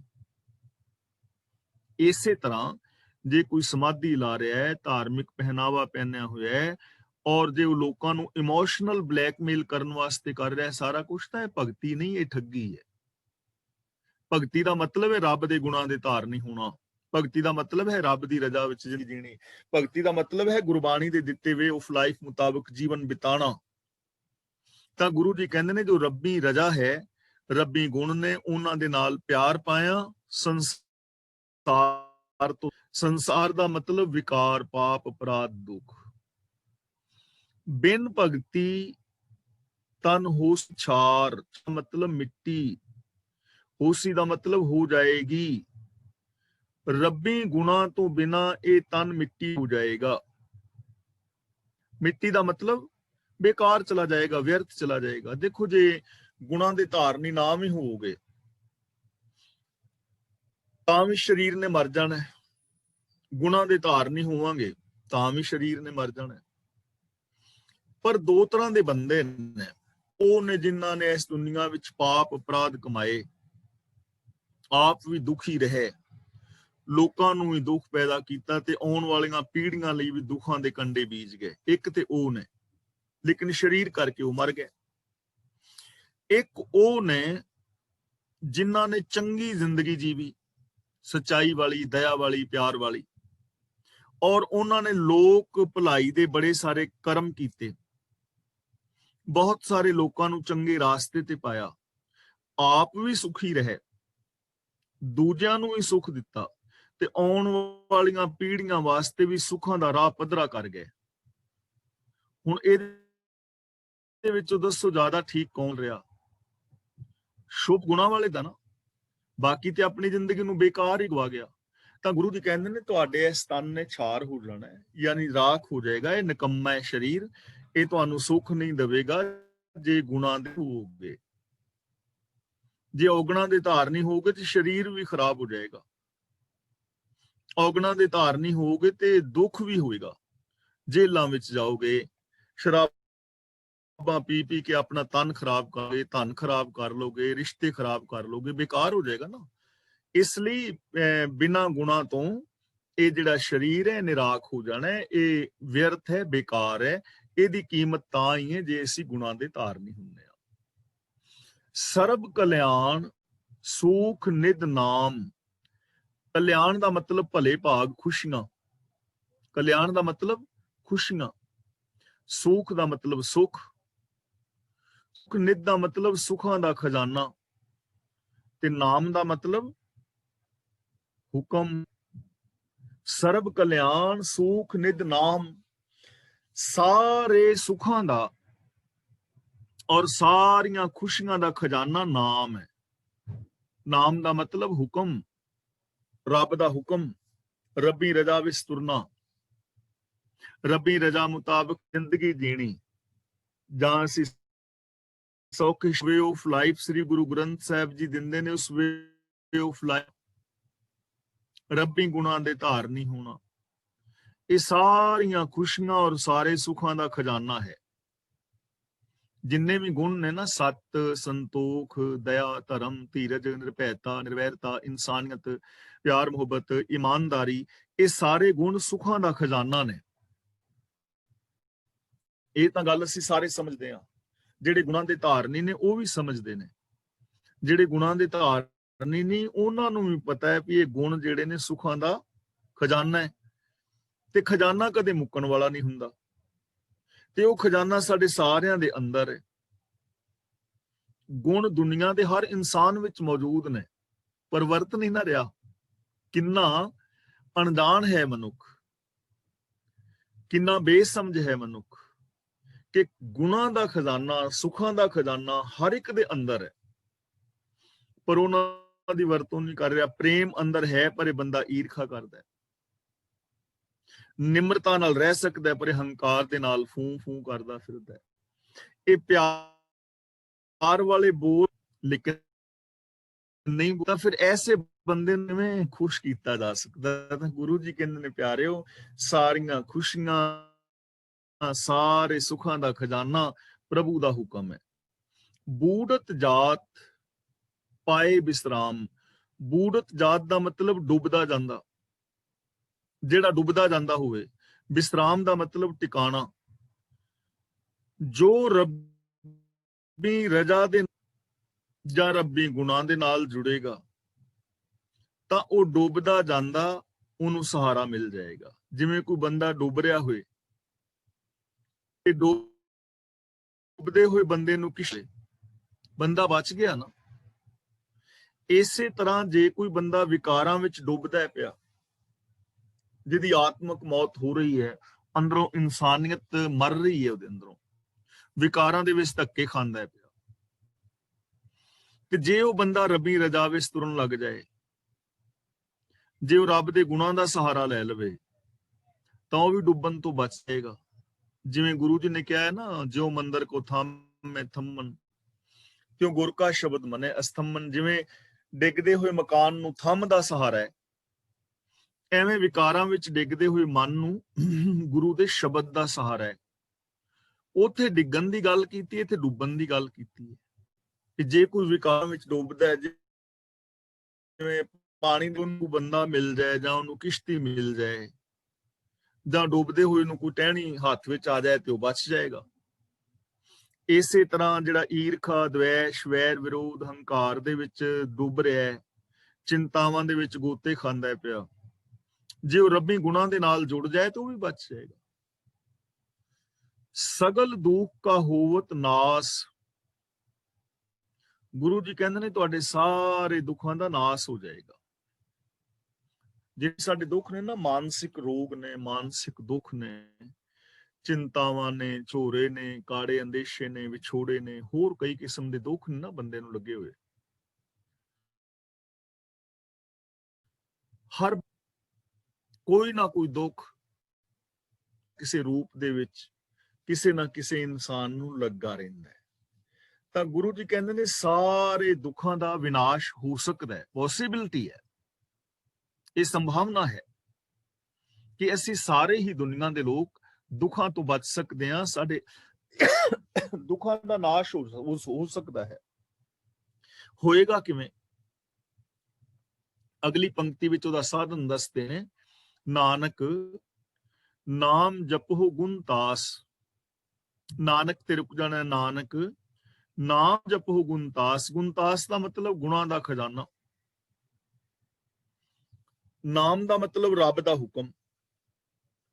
ਰੱਬ ਜੋ ਗੁਣਾਂ ਦਾ ਖਜ਼ਾਨਾ ਹੈ, ਮਤਲਬ ਉਹਨੂੰ ਜਾਣੋ, ਉਹਨੂੰ ਸਮਝੋ, ਉਹਦੇ ਨਾਲ ਜਾਣ ਪਛਾਣ ਬਣਾਓ। ਇਹ ਗੱਲ ਨੂੰ ਸਮਝੋ ਕਿ ਰੱਬ ਦਾ ਜੋ ਗੁਣ ਨੇ, ਰੱਬ ਦਾ ਜੋ ਹੁਕਮ ਹੈ, ਉਹ ਗੁਣਾਂ ਦਾ ਖਜ਼ਾਨਾ ਹੈ। ਜੇ ਉਸ ਗੁਣਾਂ ਦੇ ਖਜ਼ਾਨੇ ਨੂੰ ਤੁਸੀਂ ਅਪਣਾ ਲਓ, ਜਾਣ ਲਓ, ਉਹਨੂੰ ਵਰਤਣਾ ਸਿੱਖ ਲਓ, ਤਾਂ ਤੁਹਾਡੇ ਸਾਰੇ ਦੁੱਖਾਂ ਦਾ ਨਾਸ ਹੋ ਜਾਏਗਾ। ਦੇਖੋ, ਕ੍ਰੋਧ ਕਰਕੇ ਸਾਡੀ ਜ਼ਿੰਦਗੀ ਵਿੱਚ ਦੁੱਖ ਹੈ ਨਾ, ਸਾਡੇ ਸੰਬੰਧ ਟੁੱਟ ਰਹੇ ਨੇ। ਤੇ ਨਾਮ ਜਪੋ ਦਾ ਮਤਲਬ ਜੋ ਰੱਬ ਦੇ ਗੁਣ ਨੇ, ਜੇ ਅਸੀਂ ਉਹਨੂੰ ਜਾਣ ਲਵੀਏ, ਪ੍ਰੇਮ ਨਾਲ ਜੀਣਾ ਸ਼ੁਰੂ ਕਰ ਦਿਓ, ਕ੍ਰੋਧ ਦਾ ਦੁੱਖ ਖਤਮ ਹੋ ਜਾਏਗਾ। ਹੰਕਾਰ ਹੈ, ਮੈਂ ਆਪਣੇ ਆਪ ਨੂੰ ਉੱਚਾ ਸਮਝ ਕੇ ਦੂਜਿਆਂ ਨੂੰ ਨੀਵਾਂ ਵਿਖਾਣਾ, ਇਹਦੇ ਨਾਲ ਮੈਂ ਵੀ ਦੁਖੀ ਹਾਂ, ਮੇਰੇ ਸੰਗੀ ਸਾਥੀ ਵੀ ਦੁਖੀ ਨੇ, ਮੇਰਾ ਸੰਬੰਧ ਟੁੱਟ ਰਹੇ ਨੇ। ਤੇ ਜੇ ਮੈਂ ਨਿਮਰਤਾ ਦਾ ਧਾਰਨੀ ਹੋ ਜਾ ਤੇ ਦੁੱਖ ਖਤਮ ਹੋ ਸਕਦਾ। ਮੇਰੀ ਬੋਲਬਾਣੀ ਮਾੜੀ ਹੈ, ਕਈਆਂ ਦੀ ਬੋਲਬਾਣੀ ਮਾੜੀ ਹੁੰਦੀ ਹੈ ਨਾ, ਕਈਆਂ ਦੀ ਟੋਨ ਬੜੀ ਉੱਚੀ ਹੁੰਦੀ ਹੈ, ਉਹ ਇਸ ਢੰਗ ਦੇ ਨਾਲ ਬੋਲਦੇ ਨੇ ਕਿ ਉਹ ਪ੍ਰੇਮ ਨਾਲ ਵੀ ਬੋਲਦੇ ਹੁਣ ਤੇ ਇੰਜ ਲੱਗਦਾ ਜਿਵੇਂ ਲੜ ਰਹੇ ਨੇ। ਟੋਨ ਹੁੰਦੀ ਹੈ ਨਾ ਆਪਣੀ ਆਪਣੀ, ਤੇ ਜੇ ਉਹ ਚਾਹਣ ਤੇ ਟੋਨ ਨੂੰ ਸੁਧਾਰ ਸਕਦੇ ਨੇ। ਜੇ ਚਾਹਣ ਤਾਂ ਆਪਣੇ ਟੋਨ ਨੂੰ ਨੀਵੀਂ ਕਰ ਲੈਣ, ਥੋੜੀ ਦਰਮਿਆਨੀ ਕਰ ਲੈਣ, ਆਪਣੀ ਬੋਲਬਾਣੀ ਵਿੱਚ ਸੁਧਾਰ ਕਰ ਲੈਣ, ਤਾਂ ਜਿਹੜੀ ਖਰਵੀ ਬੋਲਬਾਣੀ ਕਰਕੇ ਸੰਬੰਧ ਟੁੱਟ ਰਹੇ ਸਨ, ਉਹ ਬਦਲ ਸਕਦੇ ਨੇ। ਇਸ ਲਈ ਗੁਰੂ ਜੀ ਕਹਿੰਦੇ ਨੇ, ਹੇ ਭਾਈ, ਜੋ ਨਾਮ ਹੈ, ਰੱਬ ਦਾ ਹੁਕਮ ਹੈ, ਉਹ ਸਾਰੇ ਗੁਣਾਂ ਦਾ ਖਜ਼ਾਨਾ ਹੈ। ਉਸ ਨਾਮ ਨੂੰ ਜਾਣੋ, ਹੁਕਮ ਅਨੁਸਾਰ ਜ਼ਿੰਦਗੀ ਜੀਵੋ। उपजी प्रीत प्रेम रस चाओ। प्रीत ते विश्राम लगावांगे। उपजी प्रीत प्रेम रस चाओ। उपजी का मतलब पैदा हुई, प्रेम रस का मतलब प्रेम का रस, जिदे अंदर प्रभु की प्रीत पैदा हो गई और जिदे अंदर प्रभु के प्रेम का रस पैदा हो गया, चाह पैदा हो गया, जिदे अंदर प्रभु की प्रीत पैदा हो गई और प्रभु के प्रेम का रस मानन का चाह पैदा हो गया कि मैं प्रेम का रस मानना है। देखो, प्रेम दियां गल्लां करनियां एक वखरा टॉपिक है, लेकिन प्रेम वाली जिंदगी जीनी एक वखरा टॉपिक है। हुण देखो, असीं सारे भैन भरा जे असीं प्यार दे नाल विहार करिए ते उस प्यार चों जो सुख पैदा होएगा ना, वो होएगा प्रेम दा रस। ते हुण रस ते तां ही आएगा ना जे असीं प्रेम दे नाल जिंदगी जीवांगे, रब्बी गुणां दे नाल प्रीत पैदा करांगे। तां गुरु जी किन्हां दी जिंदगी विच प्रभु दी प्रीत, प्रभु दे प्रेम दा रस पैदा हो जांदा है। उन्हां दे जीवन विच चाओ दा मतलब खुशियां आ जांदियां ने, उन्हां दे जीवन विच चढ़दी कला पैदा हो जांदी है। प्रेम अपनी जिंदगी दे अंदर पैदा कर लो, शुभ गुणां दा चढ़दी कला आ जाएगी, क्योंकि अंदर नैगेटिविटी रहनी नहीं, अंदर विकार रहने ही नहीं। ते जिथे केवल गुण है, गुणां दा प्यार है, उथे चढ़दी कला पैदा हो जाती। मन तन अंतर इही सुआओ, इनू यही नहीं पढ़ना, ईड़ी नाल लगी हुई सी ई करके बोलना है, इही सुआओ। मन तन अंतर इही सुआओ। सुआओ दा मतलब प्रयोजन, गोल, चाहत। फिर उन्हां मन और तन दे अंदर बस यही प्रयोजन हुंदा है, उन्हां दा फिर कोई होर प्रयोजन नहीं हुंदा, उन्हां दा कोई होर गोल नहीं है। उन्हां दा इक्को ही गोल है कि प्रभु दे प्रेम विच जिंदगी जीनी। जिवें जपजी साहिब विच सन दस्सिया ना, गोल हुक्म रजाई चलना। तां रब दे गुणां दा प्यार, रब दे नाल प्यार, रब दी मनुखता नाल प्यार, रब दे संसार दे नाल प्यार, रब्बी रजा दे नाल प्यार, उन्हां दा जीवन दा प्रयोजन ही ये बन जांदा है। उन्हां दी जिंदगी दा मकसद ही ये है, उन्हां दी जिंदगी दा गोल ही ये है, उन्हां दे अंदर चाहत ही ये है। उन्हां नूं हुण होर कोई चाहत नहीं है, वो गुणां दा प्यार चाहते हैं। गुणां वाली जिंदगी जीनी ही उन्हां दी जिंदगी दा एम है, गोल है। नेत्रों पेख दर्श, इत्थे रुकांगे जाके दर्श ते। नेत्रों पेख दर्श सुख होए। नेत्रों नहीं बोलना, इत्थे बिंदी ला के पाठ करांगे नेत्रों। नेत्रों दा मतलब नेत्रां नाल, अखां नाल। नेत्रों पेख दर्श सुख होए। अखां दे नाल प्रभु दा दीदार करके सुख मिलदा है। अखां नाल दा दीदार करके सुख मिलदा है। हुण असीं जे सुख चाहते हैं ते सानू अखां दे नाल रब दे दर्शन करने चाहिए ने। ते रब दे दर्शन कित्थे ने? हुण असीं सानू इत्थे उलझाया जाएगा कि दसम द्वार विच प्राण चढ़ाओगे, रब दे दर्शन होणगे, समाधियां लाओगे तां दर्शन होणगे, किते पहाड़ ते जाओगे, किते एकांत विच गुफा विच बैठोगे, फिर तां सारे कार ही नहीं ना पाणगे। ये काम तां सारे नहीं कर पाणगे, गृहस्थी तां नहीं कर पाणगे। तां फिर गृहस्थी जां आम बंदा है, वो ते दर्शनां तो वांझा ही रह गया ना, ਉਹਦੀ ਜ਼ਿੰਦਗੀ ਵਿੱਚ ਤੇ ਸੁੱਖ ਆਏਗਾ ਹੀ ਨਹੀਂ। ਪਹਿਲੀ ਗੱਲ। ਤੇ ਦੂਜੀ ਗੱਲ ਹੈ, ਜਿਹੜੇ ਇਹ ਕੰਮ ਕਰ ਰਹੇ ਨੇ ਸਮਾਧੀਆਂ ਸਮੂਧੀਆਂ ਲਾਉਣ ਵਾਲੇ, ਮਾਲਾ ਮੂਲਾ ਫੇਰਨ ਵਾਲੇ, ਉਹਨਾਂ ਦੀ ਜ਼ਿੰਦਗੀ ਵੇਖ ਲਓ, ਉਹਨਾਂ ਦੇ ਜੀਵਨ ਵਿੱਚ ਸੁੱਖ ਕਿੱਥੇ ਹੈ? ਉਹ ਤੇ ਆਪ ਡਾਂਗਾ ਖੜਕਾ ਰਹੇ ਨੇ, ਪੱਗਾਂ ਤੋਂ ਡਾਂਗਾ ਚੱਲ ਜਾਂਦੀਆਂ ਨੇ ਵੀ ਮੈਂ ਗੱਦੀ ਤੇ ਬਹਿਣਾ। ਤਾਂ ਰੱਬ ਦਾ ਦਰਸ਼ਨ ਸਾਰਿਆਂ ਦੇ ਅੰਦਰ ਹੈ। ਸਭ ਮੈਂ ਜੋਤ ਜੋਤ ਹੈ ਸੋਏ, ਜੋ ਦਿਸੈ ਸੋ ਤੇਰਾ ਰੂਪ। ਇਨਸਾਨ ਨੂੰ ਜਦੋਂ ਰੱਬ ਦਾ ਰੂਪ ਵੇਖ ਕੇ ਬੰਦੇ ਦੇ ਨਾਲ ਰੱਬ ਵਰਗਾ ਪਿਆਰ ਤੇ ਵਿਹਾਰ ਕਰੋਗੇ, ਜ਼ਿੰਦਗੀ ਵਿੱਚ ਸੁੱਖ ਪੈਦਾ ਹੋ ਜਾਏਗਾ। ਜੇਤੇ ਔਰਤ ਮਰਦਾਂ ਸਾਜੇ, ਇਹ ਸਭ ਰੂਪ ਤੁਮਹਾਰੇ। ਕਿ ਜਿੰਨੀਆਂ ਵੀ ਔਰਤਾਂ ਔਰ ਮਨੁੱਖ ਸਿਰਜੇ ਨੇ ਪ੍ਰਭੂ, ਇਹ ਸਾਰੇ ਤੇਰਾ ਹੀ ਰੂਪ ਨੇ। ਜੋ ਦਿਸੈ ਸੋ ਤੇਰਾ ਰੂਪ, ਸਭੈ ਕਟ ਰਾਮ ਬੋਲੇ। ਤੇ ਜੇ ਤੁਸੀਂ ਰੱਬ ਦਾ ਦਰ ਦੂਜੇ ਵਿੱਚ ਕਰੋ, ਇੱਕ ਦੂਜੇ ਨੂੰ ਰੱਬ ਦਾ ਰੂਪ ਜਾਣ ਕੇ ਵਿਹਾਰ ਕਰੋ, ਤਾਂ ਜ਼ਿੰਦਗੀ ਵਿੱਚ ਸੁੱਖ ਪੈਦਾ ਹੋ ਜਾਏਗਾ। ਨੂੰ ਸੱਸ ਇੱਕ ਦੂਜੇ ਨੂੰ ਰੱਬ ਵਰਗਾ ਪਿਆਰ ਸਤਿਕਾਰ ਕਰਨ, ਪਿਓ ਪੁੱਤਰ ਮਾਂ ਬਾਪ ਬੱਚੇ ਇੱਕ ਦੂਜੇ ਨਾਲ ਰੱਬ ਵਰਗਾ ਪਿਆਰ ਵਿਹਾਰ ਕਰਨ, ਨਾਨਕੇ ਦਾਦਕੇ ਇੱਕ ਦੂਜੇ ਨਾਲ ਰੱਬ ਵਰਗਾ ਪਿਆਰ ਵਿਹਾਰ ਕਰਨ, ਤਾਂ ਸੁੱਖ ਪੈਦਾ ਹੋ ਜਾਏਗਾ। ਸਿੰਪਲ ਗੱਲ। ਤਾਂ ਗੁਰੂ ਜੀ ਕਹਿੰਦੇ ਨੇ ਨੇਤਰੋਂ ਪੇਖ ਦਰਸ ਸੁਖ ਹੋਏ, ਪਹਿਲੀ ਗੱਲ। ਦੂਜੀ ਗੱਲ ਹੈ ਕਿ ਗੁਰੂ ਦੇ ਦੱਸੇ ਨਜ਼ਰੀਏ ਦੇ ਨਾਲ ਇਸ ਸੰਸਾਰ ਨੂੰ ਵੇਖੋ ਤਾਂ ਜ਼ਿੰਦਗੀ ਵਿੱਚ ਸੁੱਖ ਪੈਦਾ ਹੋਏਗਾ। ਤਾਂ ਦੋਵਾਂ ਦਾ ਕੇਂਦਰੀ ਭਾਵ ਇੱਕੋ ਹੀ ਹੈ। ਮਨ ਬਿਗਸੈ ਸਾਧ ਚਰਨ ਧੋਏ। ਬਿਗਸੈ ਦਾ ਮਤਲਬ ਖਿੜ ਪੈਂਦਾ ਹੈ, ਸਾਧ ਦਾ ਮਤਲਬ ਗੁਰੂ, ਚਰਨ ਧੋਏ। ਦੇਖੋ, ਜੇ ਹੁਣ ਅਸੀਂ ਇਸ ਪੰਕਤੀ ਨੂੰ ਅੱਖਰੀ ਅਰਥ ਵਿਚਾਰਾਂਗੇ ਤਾਂ ਸਾਨੂੰ ਇੰਜ ਪ੍ਰਤੀਤ ਹੋਣਾ ਹੈ ਕਿ ਸਾਧ ਦੇ ਪੈਰ ਧੋਣ ਦੇ ਨਾਲ ਮਨ ਖਿੜ ਪੈਂਦਾ ਹੈ, ਤੇ ਸਾਧ ਨਾਮ ਲੈਂਦਿਆਂ ਹੀ ਸਾਨੂੰ ਬਾਬਾ ਦਿਸਣਾ, ਕੋਈ ਨਾ ਕੋਈ ਚੋਲੇ ਵਾਲਾ। ਹਰ ਇੱਕ ਦਾ ਆਪਣਾ ਆਪਣਾ ਸਾਧ ਹੈ, ਹਰ ਇੱਕ ਦਾ ਆਪਣਾ ਆਪਣਾ ਸੰਤ ਹੈ। ਜਿਵੇਂ ਫੈਮਿਲੀ ਡਾਕਟਰ ਨਹੀਂ, ਵੀ ਇਹ ਸਾਡਾ ਫੈਮਿਲੀ ਡਾਕਟਰ ਹੈ। ਅੱਜ ਕੱਲ ਲੋਕਾਂ ਦੇ ਫੈਮਿਲੀ ਸੰਤ ਨੇ, ਸਾਡਾ ਫੈਮਿਲੀ ਸੰਤ, ਵੱਖਰੇ ਵੱਖਰੇ ਸੰਤ, ਵੱਖਰੇ ਵੱਖਰੇ ਬਾਬੇ। ਸਾਡਾ ਧਿਆਨ ਸਿੱਧਾ ਜਾਣਾ ਵੀ ਕਿਸੇ ਬਾਬੇ ਦੇ ਪੈਰ ਧੋਣ ਦੇ ਨਾਲ। ਤੇ ਇੱਕ ਵੀਡੀਓ ਬੜੀ ਵਾਇਰਲ ਹੋਈ ਸੀ ਨਾ, ਉਹ ਦੋ ਬੀਬੀਆਂ ਕਿਸੇ ਬਾਬੇ ਦੇ ਪੈਰ ਧੋ ਕੇ ਤੇ ਕਿਵੇਂ ਬੁੱਕਾਂ ਦੇ ਨਾਲ ਬੜੇ ਪਿਆਰ ਨਾਲ ਪਾਣੀ ਪੀ ਰਹੀਆਂ। ਜੇ ਤੇ ਐਵੇਂ ਹੁੰਦਾ ਹੋਏ ਨਾ ਸੁੱਖ, ਤਾਂ ਫਿਰ ਚਲੋ ਔਖਾ ਸੌਖਾ ਹੋ ਕੇ ਬੰਦਾ ਕੋਈ 2 ਘੁੱਟ ਭਾਰ ਹੀ ਲਵੇ, ਪਰ ਐਵੇਂ ਹੁੰਦਾ ਨਹੀਂ ਨਾ। ਇਹ ਤੇ ਹੋ ਸਕਦਾ ਵੀ ਜੇ ਕਿਸੇ ਬਾਬੇ ਦੇ ਪੈਰ ਧੁੱਤਿਆਂ ਪੀ ਕੇ ਤੇ ਮਤਲਬ ਕੋਈ ਬਿਮਾਰੀ ਲੱਗ ਜਾਏ, ਉਹ ਤਾਂ ਹੋ ਸਕਦਾ, ਸਿੰਪਲ ਗੱਲ ਹੈ ਨਾ, ਸਿੱਧੀ। ਲੇਕਿਨ ਇੱਥੇ ਇਹ ਪੈਰ ਤੋਂ ਮਤਲਬ ਪਵਿੱਤਰ, ਤੇ ਚਰਨ ਦਾ ਮਤਲਬ ਗੁਰੂ, ਸਾਧ ਦਾ ਮਤਲਬ ਗੁਰੂ, ਚਰਨ ਦਾ ਮਤਲਬ ਸ਼ਬਦ, ਸਾਧ ਦਾ ਮਤਲਬ ਗੁਰੂ ਦੇ ਪਵਿੱਤਰ ਸ਼ਬਦ ਰਾਹੀਂ। ਮਨ ਬਿਗਸ ਧੋਏ ਦਾ ਮਤਲਬ ਪਵਿੱਤਰ, ਚਰਨ ਦਾ ਮਤਲਬ ਗੁਰੂ ਦਾ ਸ਼ਬਦ। ਤਾਂ ਗੁਰੂ ਦੇ ਜੋ ਪਵਿੱਤਰ ਸ਼ਬਦ ਹੈ, ਉਪਦੇਸ਼ ਹੈ, ਉਸ ਪਵਿੱਤਰ ਉਪਦੇਸ਼ ਨੂੰ ਅਪਣਾਇਆ। ਮਨ ਬਿਗਸੇ ਦਾ ਮਤਲਬ ਮਨ ਖਿੜ ਹੁੰਦਾ ਹੈ, ਮਨ ਵਿੱਚ ਪੋਜ਼ਿਟਿਵਿਟੀ ਆ ਜਾਂਦੀ ਹੈ, ਮਨ ਵਿੱਚ ਖੇੜਾ ਆ ਜਾਂਦਾ ਹੈ। ਭਗਤ ਜਨਾ ਕੈ ਮਨ ਤਨ ਰੰਗ, ਰੰਗ ਦਾ ਮਤਲਬ ਪਿਆਰ।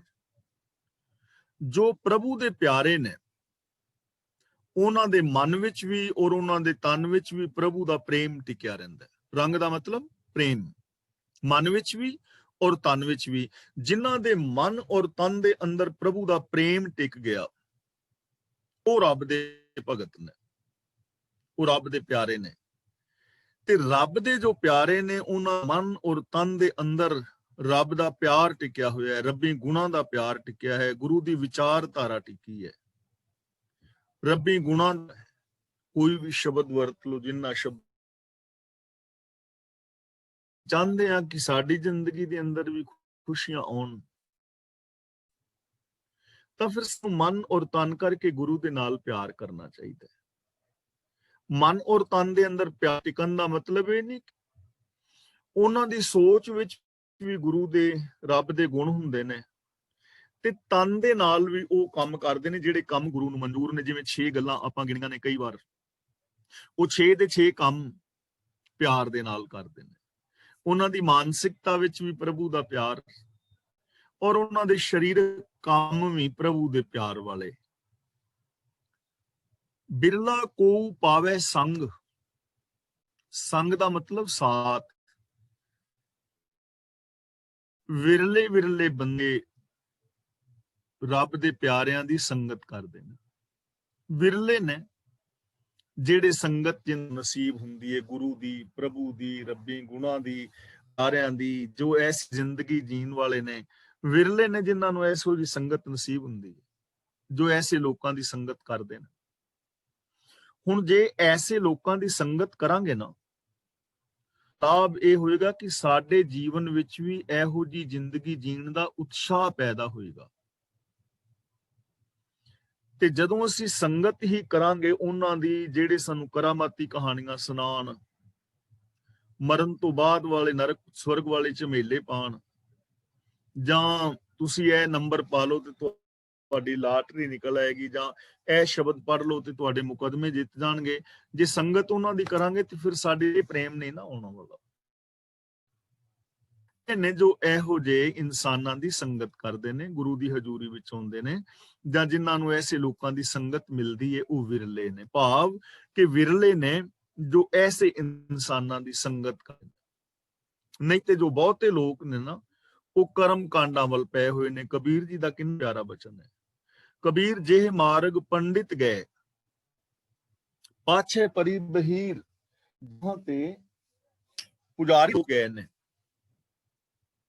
ਉਹਨਾਂ ਦੇ ਪਿੱਛੇ ਵਹੀਰਾਂ ਲੋਕਾਂ ਨੇ ਕੱਤੀਆਂ ਨੇ। ਇੱਕ ਅਵਕਟ ਘਾਟੀ ਰਾਮ ਕੀ ਰਹੇ ਹੋ ਕਬੀਰ, ਇੱਕ ਬੜੀ ਔਖੀ ਘਾਟੀ ਹੈ ਰੱਬੀ ਰਜਾ ਵਿੱਚ ਤੁਰਨਾ, ਰੱਬ ਦੇ ਗੁਣਾਂ ਦੇ ਧਾਰਨੀ ਹੋਣਾ।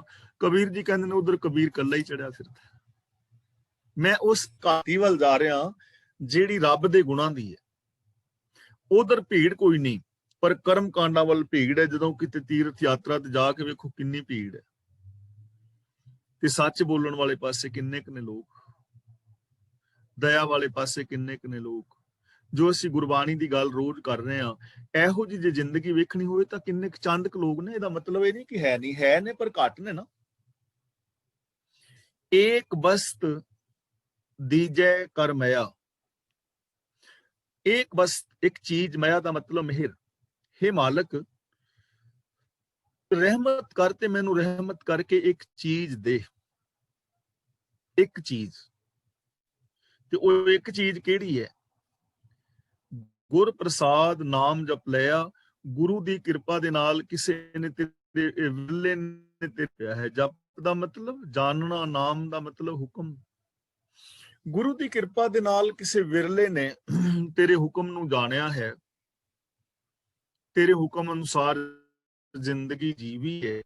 ਤੇ हे ਮਾਲਕ, ਰਹਿਮਤ ਕਰਕੇ ਸਾਨੂੰ ਵੀ ਇੱਕ ਵਸਤੂ ਦੇ ਕਿ ਅਸੀਂ ਤੇਰੇ ਹੁਕਮ ਦੇ ਵਿੱਚ ਜ਼ਿੰਦਗੀ ਜੀ ਸਕੀਏ। ਇਹ ਹੀ ਇੱਕ ਵਸਤੂ ਜਿਹਦੇ ਰਾਹੀਂ ਸਾਡੀ ਜ਼ਿੰਦਗੀ ਸਫਲ ਹੋ ਸਕਦੀ ਹੈ। ਹੁਕਮ ਰਜ਼ਾਈ ਚੱਲਣਾ, ਹੁਕਮ ਰਜ਼ਾਈ ਚੱਲ ਕੇ ਹੀ ਅਸੀਂ ਸਚਿਆਰ ਹੋ ਸਕਦੇ ਹਾਂ, ਰੱਬ ਵਰਗੇ ਹੋ ਸਕਦੇ ਹਾਂ। ਤਾਂ ਇੱਕੋ ਹੀ ਮੰਗ ਮੰਗੀ ਜਾ ਰਹੀ ਹੈ ਕਿ ਪਾਤਸ਼ਾਹ, ਇੱਕ ਮੰਗ ਹੈ ਸਾਡੀ ਕਿ ਸਾਨੂੰ ਆਪਣੇ ਹੁਕਮ ਦੇ ਅੰਦਰ ਤੁਰਨ ਦੀ ਬਲ ਔਰ ਬੁੱਧ ਬਖਸ਼ਿਸ਼ ਕਰ। ਇੱਕ ਦੇ ਨਾਲ ਅਸੀਂ ਜੁੜ ਜਾਈਏ, ਅੰਦਰੋਂ ਬਾਹਰੋਂ ਇੱਕ ਹੋ ਜਾਈਏ, ਵਿਹਾਰ ਸਾਰਿਆਂ ਦੇ ਨਾਲ ਇੱਕ ਹੋ ਜਾਏ। ਇੱਕ ਹੁਕਮ ਦੇ ਅੰਦਰ ਮੈਂ ਇਹ ਮੈਨੂੰ ਦਾਤ ਦੇ, ਤੇ ਇਹ ਦਾਤ ਮਿਲੇਗੀ ਕਿਵੇਂ? ਗੁਰ ਪ੍ਰਸਾਦ ਨਾਮ ਜਪ ਲਿਆ, ਗੁਰੂ ਦੀ ਕਿਰਪਾ ਦੇ ਨਾਲ, ਗੁਰੂ ਦੀ ਰਹਿਮਤ ਦੇ ਨਾਲ ਕਿਸੇ ਵਿਰਲੇ ਨੇ ਤੇਰੇ ਨਾਮ ਨੂੰ ਜਾਣਿਆ ਹੈ, ਤੇਰੇ ਹੁਕਮ ਵਿੱਚ ਤੁਰਿਆ ਹੈ। ਯਾਨੀ ਹੁਕਮ ਦੀ ਸੂਝ ਸਾਨੂੰ ਗੁਰੂ ਰਾਹੀਂ ਮਿਲੇਗੀ। ਇਸ ਲਈ ਇਹ ਗੱਲ ਪੱਕੀ ਪੱਲੇ ਬੰਨ ਲਓ ਕਿ ਗੁਰਬਾਣੀ ਮੁਤਾਬਕ ਜ਼ਿੰਦਗੀ ਜੀਣਾ ਹੀ ਜੀਵਨ ਸਫਲ ਕਰਨ ਦਾ ਰਾਜ਼ ਹੈ। ਗੁਰੂ ਗਿਆਨ ਮੁਤਾਬਕ ਜ਼ਿੰਦਗੀ ਜੀ ਕੇ ਹੀ ਅਸੀਂ ਆਪਣਾ ਜੀਵਨ ਸਫਲ ਕਰ ਸਕਦੇ ਹਾਂ। ਤਾਂ ਕਿ ਉਪਮਾ ਕਹੀ ਨਾ ਜਾਏ, ਕਹਿੰਦੇ ਨੇ ਉਸ ਪ੍ਰਭੂ ਦੀ ਉਪਮਾ ਕਹੀ ਨਹੀਂ ਜਾ ਸਕਦੀ, ਉਹਦੀ ਵਡਿਆਈ ਬਿਆਨ ਨਹੀਂ ਕੀਤੀ ਜਾ ਸਕਦੀ, ਅੰਤ ਨਹੀਂ ਪਾਇਆ ਜਾ ਸਕਦਾ। ਜੇ ਹੁਣ ਪ੍ਰਭੂ ਦੀ ਅਸੀਂ ਵਡਿਆਈ ਕਥਨ ਕਰਨਾ ਚਾਹੀਏ ਤਾਂ ਕਿਵੇਂ ਕਥਨ ਕਰ ਲਾਂਗੇ? ਕਿ ਅਸੀਂ ਰੱਬ ਦਾ ਅੰਤ ਪਾ ਸਕਦੇ ਹਾਂ? ਨਾ ਭਾਈ, ਕਦੇ ਵੀ ਨਾ। ਨਾ ਗੁਣਾਂ ਦਾ ਅੰਤ, ਨਾ ਸ਼ਕਤੀ ਦਾ ਅੰਤ, ਨਾ ਦਾਤਾਂ ਦਾ ਅੰਤ, ਨਾ ਸੰਸਾਰ ਦਾ ਅੰਤ, ਨਾ ਰਚਨਾ ਦਾ ਅੰਤ। ਅੰਤ ਤੇ ਪੈ ਹੀ ਨਹੀਂ ਸਕਦਾ, ਉਹਦਾ ਮੁੱਲ ਪੈ ਨਹੀਂ ਸਕਦਾ, ਉਹਦਾ ਅੰਤ ਜਾਣਿਆ ਨਹੀਂ ਜਾ ਸਕਦਾ, ਉਹਦੀ ਵਡਿਆਈ ਕਹੀ ਨਹੀਂ ਜਾ ਸਕਦੀ। ਅਨੰਤ ਹੈ ਉਹ, ਮਹਾਨ ਹੈ ਉਹ, ਅੰਤ ਤੋਂ ਪਰੇ ਹੈ ਉਹ। ਤਾਂ ਅਨੰਤ ਜੋ ਹੈ, ਜਿਹਦੇ ਗੁਣ ਅਨੰਤ ਨੇ, ਦਾਤਾਂ ਅਨੰਤ ਨੇ, ਤਾਂ ਇਥੋਂ ਸਾਡੇ ਵਾਸਤੇ ਇੱਕ ਬਹੁਤ ਪੋਜ਼ਿਟਿਵ ਵਿਚਾਰ ਨਿਕਲ ਰਿਹਾ ਹੈ ਕਿ ਇਹਦਾ ਮਤਲਬ ਸਾਡੇ ਅੰਦਰ ਵੀ ਅਨੰਤ ਵਿਕਾਸ ਦੀ ਸੰਭਾਵਨਾ ਹੈ। ਉਹ ਅਨੰਤ ਪ੍ਰਭੂ ਸਾਡੇ ਹੀ ਅੰਦਰ ਬੈਠਾ ਹੋਇਆ ਹੈ। ਇਹਦਾ ਮਤਲਬ ਕਿ ਅਸੀਂ ਆਪਣੇ ਅੰਦਰ ਵੱਧ ਤੋਂ ਵੱਧ ਗੁਣ ਹਾਸਲ ਕਰ ਸਕਦੇ ਹਾਂ, ਆਪਣੇ ਗੁਣਾਂ ਵਿੱਚ ਵੱਧ ਤੋਂ ਵੱਧ ਵਾਧਾ ਕਰ ਸਕਦੇ ਹਾਂ। ਜਿੰਨਾ ਚਾਹੀਏ ਉਹਨਾਂ ਅਸੀਂ ਸੁਖੀ ਔਰ ਸ਼ਾਂਤ ਰਹਿ ਸਕਦੇ ਹਾਂ, ਕਿਉਂਕਿ ਉਹ ਅਨੰਤ ਸਾਡੇ ਅੰਦਰ ਬੈਠਾ ਹੋਇਆ ਹੈ। ਤਾਂ ਉਹਦੀ ਉਪਮਾ ਕਹੀ ਨਹੀਂ ਜਾ ਸਕਦੀ, ਉਹਦਾ ਅੰਤ ਨਹੀਂ ਪਾਇਆ ਜਾ ਸਕਦਾ। ਤੇ ਐਸਾ ਰੱਬ ਹੈ ਕਿ ਜਿਹੜਾ ਅਨੰਤ ਹੈ, ਅਨੰਤਾਂ ਦਾ ਖਜ਼ਾਨਾ ਹੈ, ਜਿਹਦਾ ਹੁਕਮ ਵਿੱਚ ਸਾਰਾ ਸੰਸਾਰ ਜਿਹਦੇ ਹੁਕਮ ਵਿੱਚ ਚੱਲ ਰਿਹਾ ਹੈ, ਉਹ ਹੈ ਕਿੱਥੇ? ਅਗਲੀ ਪੰਕਤੀ ਵਿੱਚ ਦੱਸਦੇ ਨੇ, ਨਾਨਕ, ਇੱਥੇ ਰੁਕ ਜਾਣਾ ਥੋੜਾ ਜਿਹਾ, ਨਾਨਕ ਰਹਿਆ ਸਰਬ ਸਮਾਏ। ਸਰਬ ਸਮਾਏ ਦਾ ਮਤਲਬ ਥਾਵਾਂ ਤੇ ਸਮਾਇਆ ਹੋਇਆ ਹੈ। ਉਹ ਪ੍ਰਭੂ ਸਭ ਥਾਵਾਂ ਤੇ ਸਮਾਇਆ ਹੋਇਆ, ਹਰ ਥਾਂ ਦੇ ਉੱਤੇ ਉਹ ਇੱਕ ਹੀ ਫੈਲਿਆ ਹੋਇਆ ਹੈ, ਉਹ ਇੱਕ ਹੀ ਪਸਰਿਆ ਹੋਇਆ ਹੈ। ਕੋਈ ਐਸੀ ਥਾਂ ਨਹੀਂ ਜਿੱਥੇ ਰੱਬ ਨਾ ਹੋਵੇ, ਕੋਈ ਐਸਾ ਇਨਸਾਨ ਨਹੀਂ ਜਿਹਦੇ ਵਿੱਚ ਰੱਬ ਨਾ ਹੋਵੇ, ਕੋਈ ਜੀਵ ਜੰਤ ਐਸਾ ਨਹੀਂ ਜਿਹਦੇ ਵਿੱਚ ਰੱਬ ਦੀ ਸੱਤਿਆ ਨਾ ਹੋਵੇ। ਸੱਤਿਆ ਕਰਕੇ ਸਾਰੇ ਚੱਲ ਰਹੇ, ਉਹ ਸਾਰੇ ਥਾਵਾਂ ਤੇ ਸਮਾਇਆ ਹੋਇਆ ਹੈ। ਦੇਖੋ ਹੁਣ ਜਿਹੜੀ ਸਰਬ ਵਿਆਪਕਤਾ ਵਾਲੀ ਗੱਲ ਹੈ, ਹਰ ਸ਼ਬਦ ਦੇ ਅੰਦਰ ਆ ਰਹੀ ਹੈ। ਹਰ ਸ਼ਬਦ ਵਿੱਚ ਗੁਰੂ ਜੀ ਸਾਨੂੰ ਇਹ ਸਮਝਾ ਰਹੇ ਨੇ ਕਿ ਰੱਬ ਹਰ ਥਾਂ ਤੇ ਹੈ, ਹਰ ਇਨਸਾਨ ਦੇ ਅੰਦਰ ਹੈ। ਉਹ ਇਸ ਕੁਦਰਤ ਤੋਂ ਬਾਹਰ ਨਹੀਂ, ਕੁਦਰਤ ਦੇ ਵਿੱਚ ਹੀ ਹੈ। ਕੁਦਰਤ ਕਰਕੇ ਵਸਿਆ ਸੋਏ, ਘਟ ਘਟ ਮੈਂ ਹਰ ਜੂ ਬਸੈ। ਤਾਂ ਜੇ ਭਾਈ ਅਸੀਂ ਰੱਬ ਦੇ ਨਾਲ ਪਿਆਰ ਕਰਨ ਵਾਲੇ ਆ ਨਾ, ਜਾਂ ਰੱਬ ਨਾਲ ਪਿਆਰ ਕਰਨਾ ਚਾਹੁੰਦੇ ਆ, ਤਾਂ ਫਿਰ ਸਾਨੂੰ ਇਨਸਾਨਾਂ ਦੇ ਨਾਲ ਰੱਬ ਵਰਗਾ ਪਿਆਰ ਕਰਨਾ ਚਾਹੀਦਾ ਹੈ। ਸਾਨੂੰ ਇੱਕ ਦੂਜੇ ਦੇ ਵਿੱਚ ਰੱਬ ਵੇਖਣਾ ਚਾਹੀਦਾ ਹੈ, ਕਿਉਂਕਿ ਹੈ ਹੀ ਰੱਬ। ਜੇ ਅਸੀਂ ਗੁਰੂ ਦੀ ਬਾਣੀ ਤੇ ਵਿਸ਼ਵਾਸ ਕਰਦੇ ਆ ਨਾ, ਜੋ ਸਾਡਾ ਹੱਕ ਵੀ ਹੈ, ਸਾਡਾ ਫਰਜ਼ ਵੀ ਹੈ, ਤਾਂ ਫਿਰ ਸਾਨੂੰ ਅਮਲੀ ਜ਼ਿੰਦਗੀ ਜੀਣੀ ਚਾਹੀਦੀ ਹੈ। ਜਦੋਂ ਸਰਬ ਸਮਾਇਆ ਹੋਇਆ ਹੈ, ਸਾਰਿਆਂ ਦੇ ਵਿੱਚ ਵਸ ਰਿਹਾ ਹੈ, ਸਾਰਿਆਂ ਦੇ ਵਿੱਚ ਬੋਲ ਰਿਹਾ ਹੈ, ਤਾਂ ਫਿਰ ਸਾਨੂੰ ਇੱਕ ਦੂਜੇ ਨਾਲ ਰੱਬ ਵਰਗਾ ਪਿਆਰ ਵਿਹਾਰ ਕਰਨਾ ਚਾਹੀਦਾ ਹੈ। ਤੇ ਜੇ ਅਸੀਂ ਐਵੇਂ ਨਹੀਂ ਕਰਦੇ, ਤਾਂ ਇਹਦਾ ਮਤਲਬ ਫਿਰ ਅਸੀਂ ਰੱਬ ਨੂੰ ਮੰਨ ਹੀ ਨਹੀਂ ਰਹੇ, ਰੱਬ ਦਾ ਅਸੀਂ ਨਿਰਾਦਰ ਕਰ ਰਹੇ ਹਾਂ। ਤੇ ਰੱਬ ਦਾ ਕਰਕੇ ਸੁਖੀ ਤਾਂ ਨਹੀਂ ਨਾ ਰਹਿ ਸਕਦੇ। ਰੱਬ ਦਾ ਨਿਰਾਦਰ ਕਰਕੇ ਉਹਦੇ ਤੋਂ ਮਾਣ ਸਤਿਕਾਰ ਪਿਆਰ ਦੇ ਨਹੀਂ ਨਾ ਪਾ ਸਕਦੇ। ਇਸ ਲਈ ਜ਼ਰੂਰਤ ਹੈ ਕਿ ਜੋ ਸਰਬ ਵਿਆਪਕ ਹੈ, ਹਰ ਇਨਸਾਨ ਦੇ ਅੰਦਰ ਹੈ, ਹਰ ਇਨਸਾਨ ਦੇ ਨਾਲ ਅਸੀਂ ਰੱਬ ਵਰਗਾ ਪਿਆਰ ਔਰ ਵਿਹਾਰ ਕਰੀਏ, ਆਪਣੇ ਪਰਿਵਾਰ ਦੇ ਅੰਦਰ ਖੁਸ਼ੀ ਦੇ ਨਾਲ ਜੀਵੀਏ, ਸੱਚ ਦੇ ਧਾਰਨੀ ਹੋਵੀਏ, ਰੱਬੀ ਰਜ਼ਾ ਦੇ ਵਿੱਚ ਤੁਰੀਏ, ਬਾਣੀ ਨੂੰ ਅਸੀਂ ਆਪ ਪੜ੍ਹੀਏ, ਗੁਰਬਾਣੀ ਮੁਤਾਬਕ ਅਸੀਂ ਜ਼ਿੰਦਗੀ ਜੀਵੀਏ, ਔਰ ਰੱਬੀ ਗੁਣਾਂ ਦੇ ਧਾਰਨੀ ਹੋ ਕੇ ਸਾਰਿਆਂ ਦੇ ਅੰਦਰ ਇੱਕ ਪ੍ਰਭੂ ਨੂੰ ਵਸਦਿਆਂ ਹੋਇਆਂ ਤੱਕ ਕੇ ਆਪਣੇ ਸੁਚੱਜਿਆਂ ਕਰੀਏ। ਤਾਂ ਅੱਜ ਦੀ ਵਿਚਾਰ ਵਿੱਚ ਜੇ ਕਿਸੇ ਵੀਰ ਭੈਣ ਸਵਾਲ ਪੁੱਛਣਾ ਹੋਵੇ ਤਾਂ ਉਹ ਸਵਾਲ ਪੁੱਛ ਸਕਦਾ ਹੈ। ਜਿਹਨੇ ਆਪਣੇ ਵਿਚਾਰ ਦੇਣੇ ਹੋਣ ਤਾਂ ਉਹ ਅਨ ਹੋ ਜਾਓ ਤੇ ਉਹ ਆਪਣੇ ਵਿਚਾਰ ਵੀ ਦੇ ਸਕਦੇ। ਵੀਰ ਤਰਲੋਚਨ ਸਿੰਘ ਜੀ ਅਗਲੀ ਕਾਰਵਾਈ ਕਰਨਗੇ। ਫੇਸ ਨੇ, ਮੈਂ ਉਹਨਾਂ ਦਾ ਵੀ ਧੰਨਵਾਦੀ ਹਾਂ। ਵਾਹਿਗੁਰੂ ਜੀ ਕਾ ਖਾਲਸਾ, ਵਾਹਿਗੁਰੂ ਜੀ ਵਾਹਿਗੁਰੂ ਜੀ ਕਾ ਖਾਲਸਾ, ਵਾਹਿਗੁਰੂ ਜੀ ਕੀ ਫਤਿਹ ਜੀ। ਬਹੁਤ ਬਹੁਤ ਧੰਨਵਾਦ ਗਿਆਨੀ ਜੀ, ਹਮੇਸ਼ਾ ਦੀ ਤਰ੍ਹਾਂ। ਤੇ ਜਿੱਦਾਂ ਆਪ ਜੀ ਨੇ ਗਿਆਨੀ ਜੀ ਨੂੰ ਸੁਣ ਲਿਆ ਜੀ, ਅੱਜ ਦੀ ਕਥਾ ਦੇ ਵਿੱਚੋਂ ਆਪ ਜੀ ਨੇ ਅਗਰ ਕੋਈ ਵੀ ਆਪਣਾ ਵਿਚਾਰ ਦੇਣਾ ਹੋਵੇ ਤਾਂ ਤੁਸੀਂ ਅਨਮਿਊਟ ਹੋ ਜਾਓ, ਔਰ ਤੁਸੀਂ ਅਨਮਿਊਟ ਹੋ ਕੇ ਆਪਣੇ ਵਿਚਾਰ ਦੇ ਸਕਦੇ ਆ ਜੀ। ਸਾਡੇ ਨਾਲ ਦਵਿੰਦਰ ਸਿੰਘ ਤੂਰ ਅਨਮਿਊਟ ਹੋਏ ਹੈ ਜੀ। ਦਵਿੰਦਰ ਸਿੰਘ ਜੀ, ਤੁਸੀਂ ਆਪਣਾ ਵਿਚਾਰ ਦਿਓ। Thank you. ਹਾਂਜੀ, ਵਾਹਿਗੁਰੂ ਜੀ ਕਾ ਖਾਲਸਾ, ਵਾਹਿਗੁਰੂ ਜੀ ਕੀ ਫਤਿਹ। ਗਿਆਨੀ ਜੀ, ਬੇਨਤੀ ਹੈ, ਜਿਵੇਂ ਕਿ ਸਾਡੇ ਵਿੱਚ ਜਿਹੜੀ ਵਿਕਾਰੀ ਨਦੀਆਂ ਹੰਸ, ਹੇਤ, ਲੋਭ, ਮੋਹ, ਇਹਨਾਂ ਚੌਹਾਂ ਬਾਰੇ ਵੈਰੀ ਵੈਰੀ ਬਰੀਫਲੀ ਪਲੀਜ਼ ਜੀ ਦੱਸ ਦਿਓ। ਧੰਨਵਾਦ। ਹਾਂਜੀ, ਹੰਸ ਦਾ ਮਤਲਬ ਹੈਗਾ ਹਿੰਸਾ ਕਰਨੀ, ਜਿਹਨੂੰ ਕਤਲ ਅਸੀਂ ਕਹਿ ਦਿੰਦੇ ਹਾਂ ਨਾ, ਕਤਲ ਕਰਨਾ। ਤਾਂ ਇੱਥੇ ਕਤਲ ਦਾ ਮਤਲਬ ਸਿਰਫ ਸਰੀਰ ਦੇ ਤੌਰ ਤੇ ਕਤਲ ਕਰਨਾ ਹੀ ਨਹੀਂ ਹੈ, ਕਿਸੇ ਦੀਆਂ ਭਾਵਨਾਵਾਂ, ਕਿਸੇ ਦੇ ਸੁੱਖਾਂ ਦਾ ਕਤਲ ਕਰਨਾ, ਇਹ ਸਾਰਾ ਹੰਸ ਵਿੱਚ ਆ ਜਾਏਗਾ। ਹਿੰਸਾ ਕਰਨੀ, ਹੱਤਿਆ ਕਰਨੀ, ਕਿਸੇ ਦੀਆਂ ਭਾਵਨਾਵਾਂ ਦਾ ਕਤਲ ਕਰਨਾ। ਹੇਤ ਦਾ ਮਤਲਬ ਹੈਗਾ ਮੋਹ, ਸੈਲਫਿਸ਼ਨੈਸ, ਸਵਾਰਥ। ਜਦੋਂ ਸਾਡੇ ਅੰਦਰ ਸਵਾਰਥ ਹੁੰਦਾ ਹੈ ਤੇ ਅਸੀਂ ਹਰ ਚੀਜ਼ ਸਿਰਫ ਆਪਣੇ ਵਾਸਤੇ ਚਾਹੁੰਦੇ ਹਾਂ, ਦੂਜੇ ਵਾਸਤੇ। ਹੰਸ ਹੇਤ। ਤੇ ਤੀਜਾ ਹੈਗਾ ਲੋਭ। ਲੋਭ ਉਸ ਚੀਜ਼ ਨੂੰ ਕਿਹਾ ਜਾਂਦਾ ਹੈ ਜੋ ਨਜਾਇਜ਼ ਢੰਗਾਂ ਦੇ ਨਾਲ ਕੋਈ ਚੀਜ਼ ਪ੍ਰਾਪਤ ਕਰਨੀ ਹੈ। ਜਿਹੜੀ ਚੀਜ਼ ਮੇਰੇ ਕੋਲ ਨਹੀਂ, ਨਜਾਇਜ਼ ਢੰਗਾਂ ਦੇ ਨਾਲ ਉਸ ਚੀਜ਼ ਨੂੰ ਪ੍ਰਾਪਤ ਕਰਨ ਦਾ ਨਾਮ ਲੋਭ ਹੈ। ਕੰਮ ਕਰਨ ਦਾ ਨਾਮ ਲੋਭ ਨਹੀਂ ਹੈ। ਕਿਰਤ ਕਰਨੀ ਇੱਕ ਵੱਖਰੀ ਚੀਜ਼ ਹੈ ਤੇ 2 ਨੰਬਰ ਦੇ ਧੰਦੇ ਕਰਨਾ ਇੱਕ ਵੱਖਰੀ ਚੀਜ਼ ਹੈ। ਇਹਨੂੰ ਕਹਿੰਦੇ ਨੇ ਲੋਭ।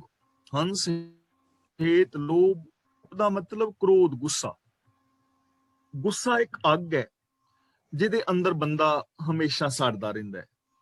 ਜਦੋਂ ਸਾਨੂੰ ਗੁੱਸਾ ਹੁੰਦਾ ਹੈ ਸਾਡਾ BP ਹਾਈ ਹੋ ਜਾਂਦਾ ਹੈ, ਸਾਡੀ ਮੱਤ ਕੰਮ ਨਹੀਂ ਕਰਦੀ, ਅਸੀਂ ਊਲ ਜਲੂਲ ਬੋਲਦੇ ਹਾਂ, ਅਸੀਂ ਕਾਤਾਂ ਨੂੰ ਭਾਂਡੇ ਵੀ ਤੋੜ ਬੈਨੇ ਆ, ਰਿਸ਼ਤੇ ਨਾਤੇ ਤੋੜ, ਇੱਕ ਦੂਜੇ ਦੇ ਨਾਲ ਕੁੱਟਮਾਰ ਅਸੀਂ ਕਰ ਲੈਂਦੇ ਆ।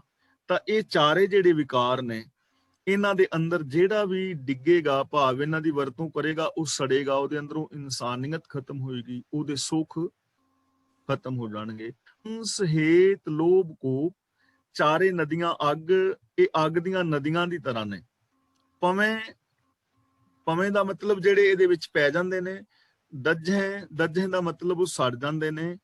ਤਰੀਏ ਕਰਮੀ ਲੱਗ, ਪਰ ਜੇ ਅਸੀਂ ਚਰਨੀ ਲੱਗ ਜਾਈਏ, ਭਾਵ ਗੁਰੂ ਦੇ ਚਰਨੀ ਲੱਗ ਜਾਈਏ, ਯਾਨੀ ਗੁਰੂ ਦੇ ਗੁਣਾਂ ਦੇ ਧਾਰਨੀ ਹੋ ਜਾਵੀਏ, ਤਾਂ ਇਹਨਾਂ ਤੋਂ ਤਰ ਸਕੀਦਾ, ਇਹਨਾਂ ਤੋਂ ਬਚ ਸਕੀਦਾ। ਧੰਨਵਾਦ ਜੀ। ਠੀਕ ਹੈ ਜੀ, ਧੰਨਵਾਦ ਗਿਆਨੀ ਜੀ ਦਾ, ਧੰਨਵਾਦ ਜੀ। ਤੇ ਹੋਰ ਵੀ ਮੈਂ ਕਹੂੰਗਾ ਕਿਸੇ ਨੂੰ ਵੀ, ਜਿਹਨੇ ਵੀ ਅਨਮਿਊਟ ਹੋਣਾ, ਤੇ ਸਾਡੇ ਨਾਲ ਨਰਿੰਦਰ ਸਿੰਘ ਜੱਸਲ ਹੋਣਾ, ਉਹ ਵੀ ਅਨਮਿਊਟ ਹੋਏ, ਤੇ ਸਵਿੰਦਰ ਕੌਰ ਉਹ ਤੋਂ ਬਾਅਦ ਚ ਆ ਰਹੇ ਜੀ ਤੁਹਾਡੇ ਕੋਲ। ਨਰਿੰਦਰ ਸਿੰਘ ਜੀ। ਵਾਹਿਗੁਰੂ ਜੀ ਕਾ ਖਾਲਸਾ, ਸ੍ਰੀ ਵਾਹਿਗੁਰੂ ਜੀ ਕੀ ਫਤਿਹ। ਠੀਕ ਹੈ ਜੀ, ਕਨਸੈਪਟ ਇਹ ਬਹੁਤ ਚੰਗਾ ਹੈਗਾ ਵੀ ਸਾਨੂੰ ਰੱਬ ਵਰਗਾ ਬਣਨਾ ਚਾਹੀਦਾ ਹੈ, ਕਰਮ ਬਚਨ ਤੇ ਮਨ ਦੇ ਕਰਕੇ। ਪਰ ਮੈਨੂੰ ਇਹ ਥੋੜੇ ਜਿਹੇ, ਜਿਵੇਂ ਆਪਾਂ ਇੰਡੀਵਿਜੂਅਲ ਐਕਸਪੀਰੀਅੰਸਿਸ ਤੋਂ ਹੁੰਦਾ ਹੈ, ਉਹ ਕਿਹੜੇ ਐਕਸ਼ਨਸ ਨੇਗੇ ਜਿਹੜੇ ਚੈਰੀਟੇਬਲ ਡੀਡਸ ਨੇਗੇ, ਜਿਹੜੇ ਆਪਾਂ ਨੂੰ ਰੱਬ ਨਾਲ ਜੋੜਦੇ ਹੈਗੇ ਆ। ਕੋਈ ਮਤਲਬ ਆਪਦੇ ਐਕਸਪੀਰੀਅੰਸਿਸ ਤੋਂ ਮੈਂ ਸਾਰਿਆਂ ਨੂੰ ਇਹ ਕੁਐਸਚਨ ਕਰਦਾ ਕਿ ਤੁਸੀਂ ਸ਼ੇਅਰ ਕਰ ਸਕਦੇ ਹੋ। ਹਾਂਜੀ, ਪਹਿਲਾਂ ਕਲਾਸ ਵਾਲੇ ਸਾਰੇ ਵੀਰ ਜੀ ਦਾ ਜਿਹੜਾ ਸਵਾਲ ਜੇ ਪੁੱਛਣਾ ਦੁਬਾਰਾ ਪੁੱਛ ਲਓ, ਔਰ ਆਪਣੇ ਆਪਣੇ ਐਕਸਪੀਰੀਅੰਸ ਜਿਵੇਂ ਵੀਰ ਜੀ ਕਹਿੰਦੇ ਦੱਸੋ, ਫਿਰ ਮੈਂ ਵੀ ਆਪਣੇ ਦੱਸਾਂਗਾ ਜ਼ਰੂਰ। ਆਪਾਂ ਰੱਬ ਨਾਲ ਕਿਵੇਂ ਜੁੜਨਾ ਹੈਗਾ, ਕਿਹੜੇ ਕੰਮਾਂ ਕਰਕੇ ਆਪਾਂ ਸਿਰਫ ਮਤਲਬ ਬਚਨਾ ਕਰਕੇ, ਮਿੱਠਾ ਬੋਲ ਕੇ, ਜਾਂ ਆਪਾਂ ਕਹਿੰਦੇ ਆ ਵੀ ਮੇਰੀ ਸੋਚ ਦੇ ਵਿੱਚ ਲਾਲਚ ਨਹੀਂ ਹੈਗਾ, ਉਹ ਠੀਕ ਹੈ। ਪਰ ਉਹ ਇਹੋ ਜਿਹੇ ਕਿਹੜੇ ਕਰਕੇ ਲੋਕਾਂ ਦੀ ਜ਼ਿੰਦਗੀ ਸੁਧਾਰ ਸਕਦੇ ਆ ਜਾਂ ਹੋਰ ਕਰਦੇ ਆ, ਵੀ ਇਹੋ ਜਿਹੇ ਕਿਹੜੇ ਕੰਮ ਨੇ ਜਿਹੜੇ ਤੁਸੀਂ ਕਰਦੇ ਵੀ ਹੋਗੇ ਤੇ ਆਪਾਂ ਕਰ ਵੀ ਸਕਦੇ ਆ, ਹੋਰ ਵੀ ਸਾਰੇ ਕਰ ਸਕਦੇ ਆ। ਮੈਂ ਉਹਨਾਂ ਦੀਆਂ ਐਗਜ਼ਾਮਪਲਾਂ ਲੱਭਦਾ। ਪਲੀਜ਼ ਮੈਂ ਦੱਸਾਂ ਕੁਝ? ਹਾਂਜੀ, ਕਰੋ ਗੱਲ। ਹਾਂਜੀ, ਨਹੀਂ, ਮੈਂ ਤੇ ਅੱਜ ਕੱਲ ਦੇ ਹਾਲਾਤ ਹਨ ਜਿਹੜੇ ਕੋਵਿਡ ਹੈਗੀ ਹੈ, ਕਈ ਜੂਬ ਚਲੇ ਗਏ ਹੋਏ ਨੇ, ਤੇ ਕਈ ਵਾਰੀ ਅਸੀਂ ਡਰਾਈਵ ਕਰਕੇ ਜਾਂਦੇ ਹੁੰਦੇ ਹਾਂ ਤੇ ਕਈ ਲੋਕ ਬੋਰਡ ਲੈ ਕੇ ਖੜੇ ਹੁੰਦੇ ਨੇ, ਹੈਲਪ ਕਰੋ ਸਾਨੂੰ ਫੂਡ ਵਾਸਤੇ ਜਾਂ ਕੁਛ। ਤਾਂ ਅਗਰ ਤੁਹਾਡੇ ਕੋਲ ਫੂਡ ਹੈ, ਜਿਸ ਤਰ੍ਹਾਂ ਤੁਸੀਂ ਗਰੋਸਰੀ ਕਰਕੇ ਆ ਰਹੇ ਹੋ, ਤਾਂ ਤੁਹਾਨੂੰ ਲੱਗਦਾ ਕਿ ਹੁਣ ਮੈਂ ਉਹੀ ਉਸਨੂੰ ਪਕੜਾ ਦਿਆਂ, ਉਹਦੇ ਕੰਮ ਆ ਜਾਏਗੀ, ਜਾਂ ਫਿਰ ਪੈਸੇ ਦੇ ਦਿਓ। ਹੁਣ ਕੁਝ ਲੋਕ ਕਹਿਣਗੇ ਤੁਹਾਨੂੰ ਕਿ ਵੀ ਕਈ ਵਾਰੀ ਇਹ ਸੱਚੇ ਨਹੀਂ ਵੀ ਹੁੰਦੇ, ਪਰ ਤੁਸੀਂ ਆਪਣੀ ਨੀਅਤ ਤੁਹਾਡੀ ਸਾਫ਼ ਹੈਗੀ ਕਿ ਵੀ ਮੈਂ ਤੇ ਹੈਲਪ ਕਰ ਰਹੀ ਹਾਂ। ਇਸ ਤਰ੍ਹਾਂ ਹੈਗੀ ਚੈਰਿਟੀ ਹੈਗੀ, ਤੁਸੀਂ ਇਹ ਸੋਚ ਕੇ ਕਰੋ ਕਿ ਵੀ ਮੈਂ ਉਸਦਾ ਔਖਾ ਵੇਲਾ ਤੇ ਮੈਂ ਉਸਨੂੰ ਹੈਲਪ ਕਰ ਰਿਹਾ ਹਾਂ। So that's one way. Thank you ਭੈਣ ਜੀ। ਠੀਕ ਹੈ ਜੀ, ਥੈਂਕ ਯੂ। ਹੋਰ ਕਿਸੇ ਨੇ ਕੋਈ ਜਵਾਬ ਦੇਣਾ? ਹਾਂਜੀ, ਤੂਰ ਸਾਹਿਬ, ਤੁਸੀਂ ਅਨਮਿਊਟ ਹੋ ਜਾਓ ਪਹਿਲਾਂ। ਦਵਿੰਦਰ ਸਿੰਘ ਜੀ, ਅਨਮਿਊਟ ਹੋ ਜਾਓ। ਠੀਕ ਹੈ ਜੀ, ਕਰੋ ਗੱਲ। ਹਾਂਜੀ, ਠੀਕ ਹੈ, ਹਾਂਜੀ, ਕਰੋ ਗੱਲ।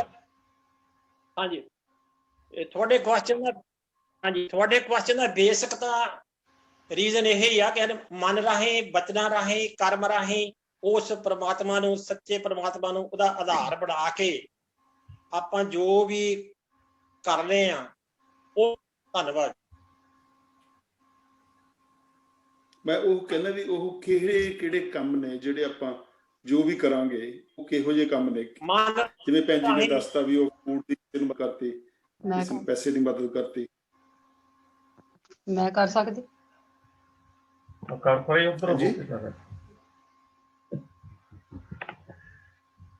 ਹਾਂਜੀ, ਇੱਕ ਮਿੰਟ ਜੀ, ਮੇਰੇ ਘਰ ਵਾਲੀ ਆਈ ਸੀ ਪੁੱਛਣ, ਮੈਂ ਗੱਲ ਕਰ ਸਕਦੀ ਹਾਂ? ਮੈਂ ਉਹਨੂੰ ਕਿਹਾ ਵੀ ਥੋੜਾ ਜਿਹਾ ਅਗਲੇ ਕਮਰੇ 'ਚ, ਕਿਉਂਕਿ ਇੱਥੇ ਜਿਹੜੇ ਮਾਈਕ ਆ ਉਹਨਾਂ ਦਾ ਕਲੈਸ਼ ਹੋ ਹੀ ਜਾਂਦਾ।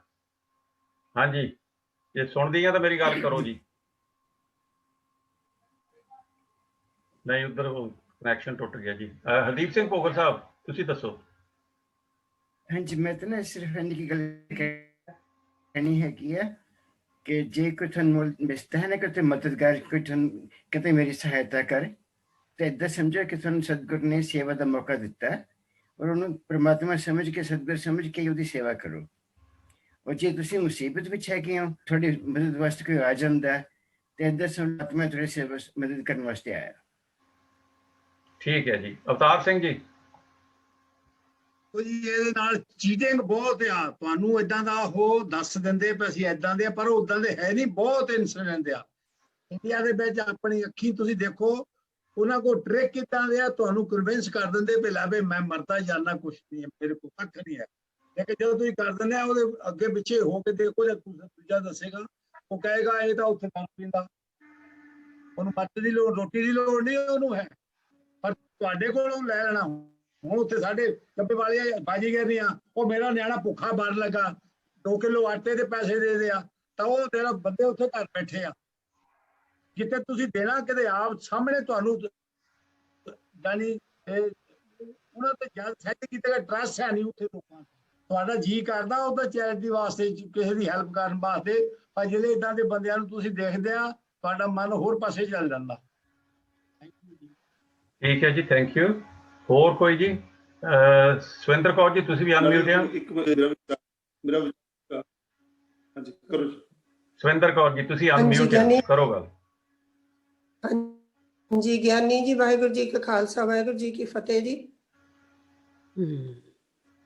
ਭੈਣ ਜੀ ਕੁਐਸਚਨ ਇੱਕ ਆ ਰਿਹਾ, ਤੁਸੀਂ ਉਹਦੇ ਵਿੱਚ ਕੋਈ ਤੁਸੀਂ ਆਪਣੇ ਗੁਰਬਾਣੀ ਬਾਰੇ ਸਵਾਲ ਪੁੱਛਣਾ, ਜਾਂ ਉਹ ਠਹਿਰ ਕੇ ਪੁੱਛ ਲਿਓ? ਹਾਂਜੀ ਮੈਂ ਆਪਣਾ ਇੱਕ ਮਿੰਟ ਠਹਿਰੋ ਭੈਣ ਜੀ, ਇੱਕ ਮਿੰਟ ਠਹਿਰੋ। ਹੁਣੇ ਤੁਹਾਡੇ ਕੋਲ ਆਉਣੇ ਆ, ਪਰ ਜਿਹੜਾ ਕੁਐਸਚਨ ਚੱਲ ਰਿਹਾ ਜੀ ਉਹਨੂੰ ਸਮਾਪਤ ਕਰ ਲਈਏ ਪਹਿਲਾਂ, ਤੇ ਫਿਰ ਤੁਹਾਡੇ ਕੋਲ ਆਉਣੇ। ਹਾਂਜੀ, ਹੋਰ ਕਿਸੇ ਨੇ ਕੋਈ ਆਪਣੀ ਰਾਏ ਦੇਣੀ ਹੈ ਜੀ ਤਾਂ ਉਹ ਦੱਸ ਦਿਓ। ਨੀਨਾ ਜੀ, ਹੈਲੋ। ਹਾਂ ਆਓ। ਹਾਂਜੀ ਕਰੋ ਗੱਲ। ਮੇਰੀ ਘਰ ਵਾਲੀ ਦਵਿੰਦਰ ਕੌਰ, ਤੂੰ ਹੀ ਗੱਲ ਕਰ ਲਾ ਭੈਣੇ। ਅੱਛਾ, ਤੇ ਤੁਸੀਂ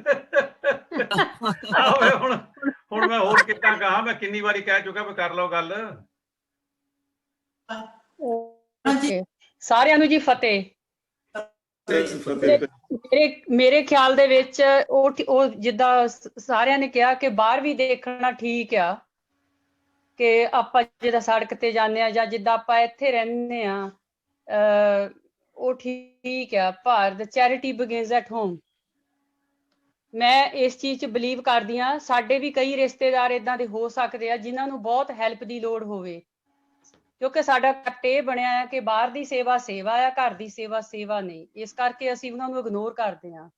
ਮੇਰੇ ਖਿਆਲ ਦੇ ਵਿੱਚ ਸਭ ਤੋਂ ਪਹਿਲਾਂ ਆਪਣੇ ਆਪਣੇ ਪਿੰਡ ਵਿੱਚ, ਆਪਣੇ ਆਪਣੇ ਘਰਾਂ ਦੇ ਵਿੱਚ, ਰਿਸ਼ਤੇਦਾਰਾਂ 'ਚ ਦੇਖੋ ਕਿ ਕਿਹਨੂੰ ਇਸ ਵੇਲੇ ਕਿਸੇ ਹੈਲਪ ਦੀ ਲੋੜ ਆ, ਚਾਹੇ ਉਹ ਫਾਈਨੈਂਸ਼ਲੀ ਆ। ਇੱਥੋਂ ਬੈਠੇ ਅਸੀਂ ਫਾਈਨੈਂਸ ਹੀ ਕਰ ਸਕਦੇ ਹਾਂ। ਹਾਂਜੀ, ਸੋ ਇਹ ਚੀਜ਼ ਸਾਨੂੰ ਜ਼ਰੂਰ ਦੇਖਣੀ ਚਾਹੀਦੀ ਆ। ਬਾਕੀ ਜਿੱਦਾਂ ਆਪਣਾ ਗੁਰਦੁਆਰਾ ਲੈਵਲ ਤੇ ਹੈਗਾ ਆ ਕਿ ਤੁਸੀਂ ਉੱਥੇ ਮਤਲਬ ਦੇਖ ਸਕਦੇ ਆ ਕਿ ਕੋਈ ਲੋੜਵੰਦ ਆਉਂਦਾ ਆ ਤੇ ਉਹਦੀ ਹੈਲਪ ਕਰ ਸਕਦੇ ਆ। ਬਾਕੀ ਇੱਥੇ ਹੋਰ ਏਜ ਵਾਲੇ ਹੈਗੇ ਆ, ਉਹਨਾਂ ਦੇ ਕੋਲ ਤੁਸੀਂ ਚੈਰਿਟੀਜ਼ ਕੋਲ ਜਾ ਕੇ, ਜਿੱਦਾਂ ਕਈ ਲੋਕੀ ਲੋਨਲੀ ਆ, ਉਹਨਾਂ ਨੂੰ ਤੁਸੀਂ ਆਪਣਾ ਟਾਈਮ ਦੇ ਸਕਦੇ ਆ ਗੱਲਾਂ ਬਾਤਾਂ ਕਰਨ ਦੇ ਵਿੱਚ। ਸੋ ਮੇਰਾ ਕਨਸੈਪਟ ਇਹ ਆ ਜੀ ਕਿ ਪਹਿਲਾਂ ਆਪਣੇ ਘਰਾਂ ਦੇ ਵਿੱਚ ਆਪਾਂ ਨਿਗਾਹ ਮਾਰੀਏ ਕਿ ਸਾਡੇ ਭਾਵੇਂ ਇੱਥੇ ਹੀ ਹੋਣ, ਕੋਈ ਇੱਥੇ ਵੀ ਹੋ ਸਕਦੇ ਆ, ਕਈ ਬੱਚੇ ਆ ਪੜ੍ਹਦੇ ਆ, ਘਰ ਦੇ ਅਫੋਰਡ ਨਹੀਂ ਕਰ ਸਕਦੇ ਉਹਨਾਂ ਦੀਆਂ ਫੀਸਾਂ ਨੂੰ, ਯੂਨੀਵਰਸਿਟੀ ਫੀਸਿਸ। ਸੋ ਅਸੀਂ ਉਹਦੀ ਵੀ ਹੈਲਪ ਕਰ ਸਕਦੇ ਹਾਂ। ਹਾਂਜੀ, ਮੇਰਾ ਖਿਆਲ ਇਹ ਆ ਜੀ। ਠੀਕ ਹੈ ਜੀ, ਬੜੀ ਵਧੀਆ ਗੱਲ ਕੀਤੀ ਜੀ, ਵੈਰੀ ਨਾਈਸ। ਤੇ ਹਾਂਜੀ, ਹੋਰ ਹਰਨੇਕ ਸਿੰਘ ਜੀ, ਤੁਸੀਂ ਕੁਝ ਕਹਿਣਾ? ਮੈਨੂੰ ਲੱਗਦਾ ਤੁਸੀਂ ਮੇਰੇ ਖਿਆਲ 'ਚ ਜਿਸ ਹਿਸਾਬ ਨਾਲ ਆਪਣੇ ਨਰਿੰਦਰ ਹੁਣੀ ਕੁਐਸਚਨ ਪਾਇਆ ਹੈਗਾ, ਤੇ ਰੱਬ ਨੂੰ ਕਿਸ ਤਰ੍ਹਾਂ ਪਾਇਆ ਜਾਵੇ, ਕਿਹੜੀਆਂ ਚੀਜ਼ਾਂ ਦੇ ਨਾਲ। ਮੇਰਾ ਪੁਆਇੰਟ ਇਹ ਹੈ ਕਿ ਕਿਸੇ ਦਾ ਦਿਲ ਨਹੀਂ ਦਿਖਾਉਣਾ ਚਾਹੀਦਾ। ਜ਼ਿਆਦਾ ਕਰਕੇ ਜਦੋਂ ਤੁਸੀਂ ਕਈ ਵਾਰੀ ਗਲਤ ਕੰਮ ਕਰਦੇ, ਕਿਸੇ ਦਾ ਦਿਲ ਦਿਖਾਉਂਦੇ ਆ, ਉਹ ਬਹੁਤ ਜ਼ਰੂਰੀ ਆ। ਜਿਹੜੀ ਚੈਰਿਟੀ ਜੇ ਤੁਸੀਂ ਕਰ ਸਕਦੇ ਆ, ਜਿਹਦੀ ਵੀ ਹਿੰਮਤ ਹੈਗੀ ਆ, ਤੇ ਇਹ 'ਚ ਕੋਈ ਮਾੜੀ ਗੱਲ, ਇਹ ਬਹੁਤ ਚੰਗੀ ਗੱਲ ਆ। ਪਰ ਬਹੁਤ ਸਾਰੇ ਚੈਰਿਟੀ ਕਰਕੇ ਤਾਂ ਉਹ ਫਿਰ ਈਗੋ 'ਚ ਆ ਜਾਂਦੇ, ਆਪਣੀ ਹੰਕਾਰ 'ਚ ਆ ਜਾਂਦੇ, ਮੈਂ ਆਹ ਕੀਤਾ ਉਹ ਕੀਤਾ, ਤੇ ਉਹ ਚੈਰਿਟੀ ਦਾ ਵੀ ਕੋਈ ਇੰਨਾ ਲਾਂਘਾ।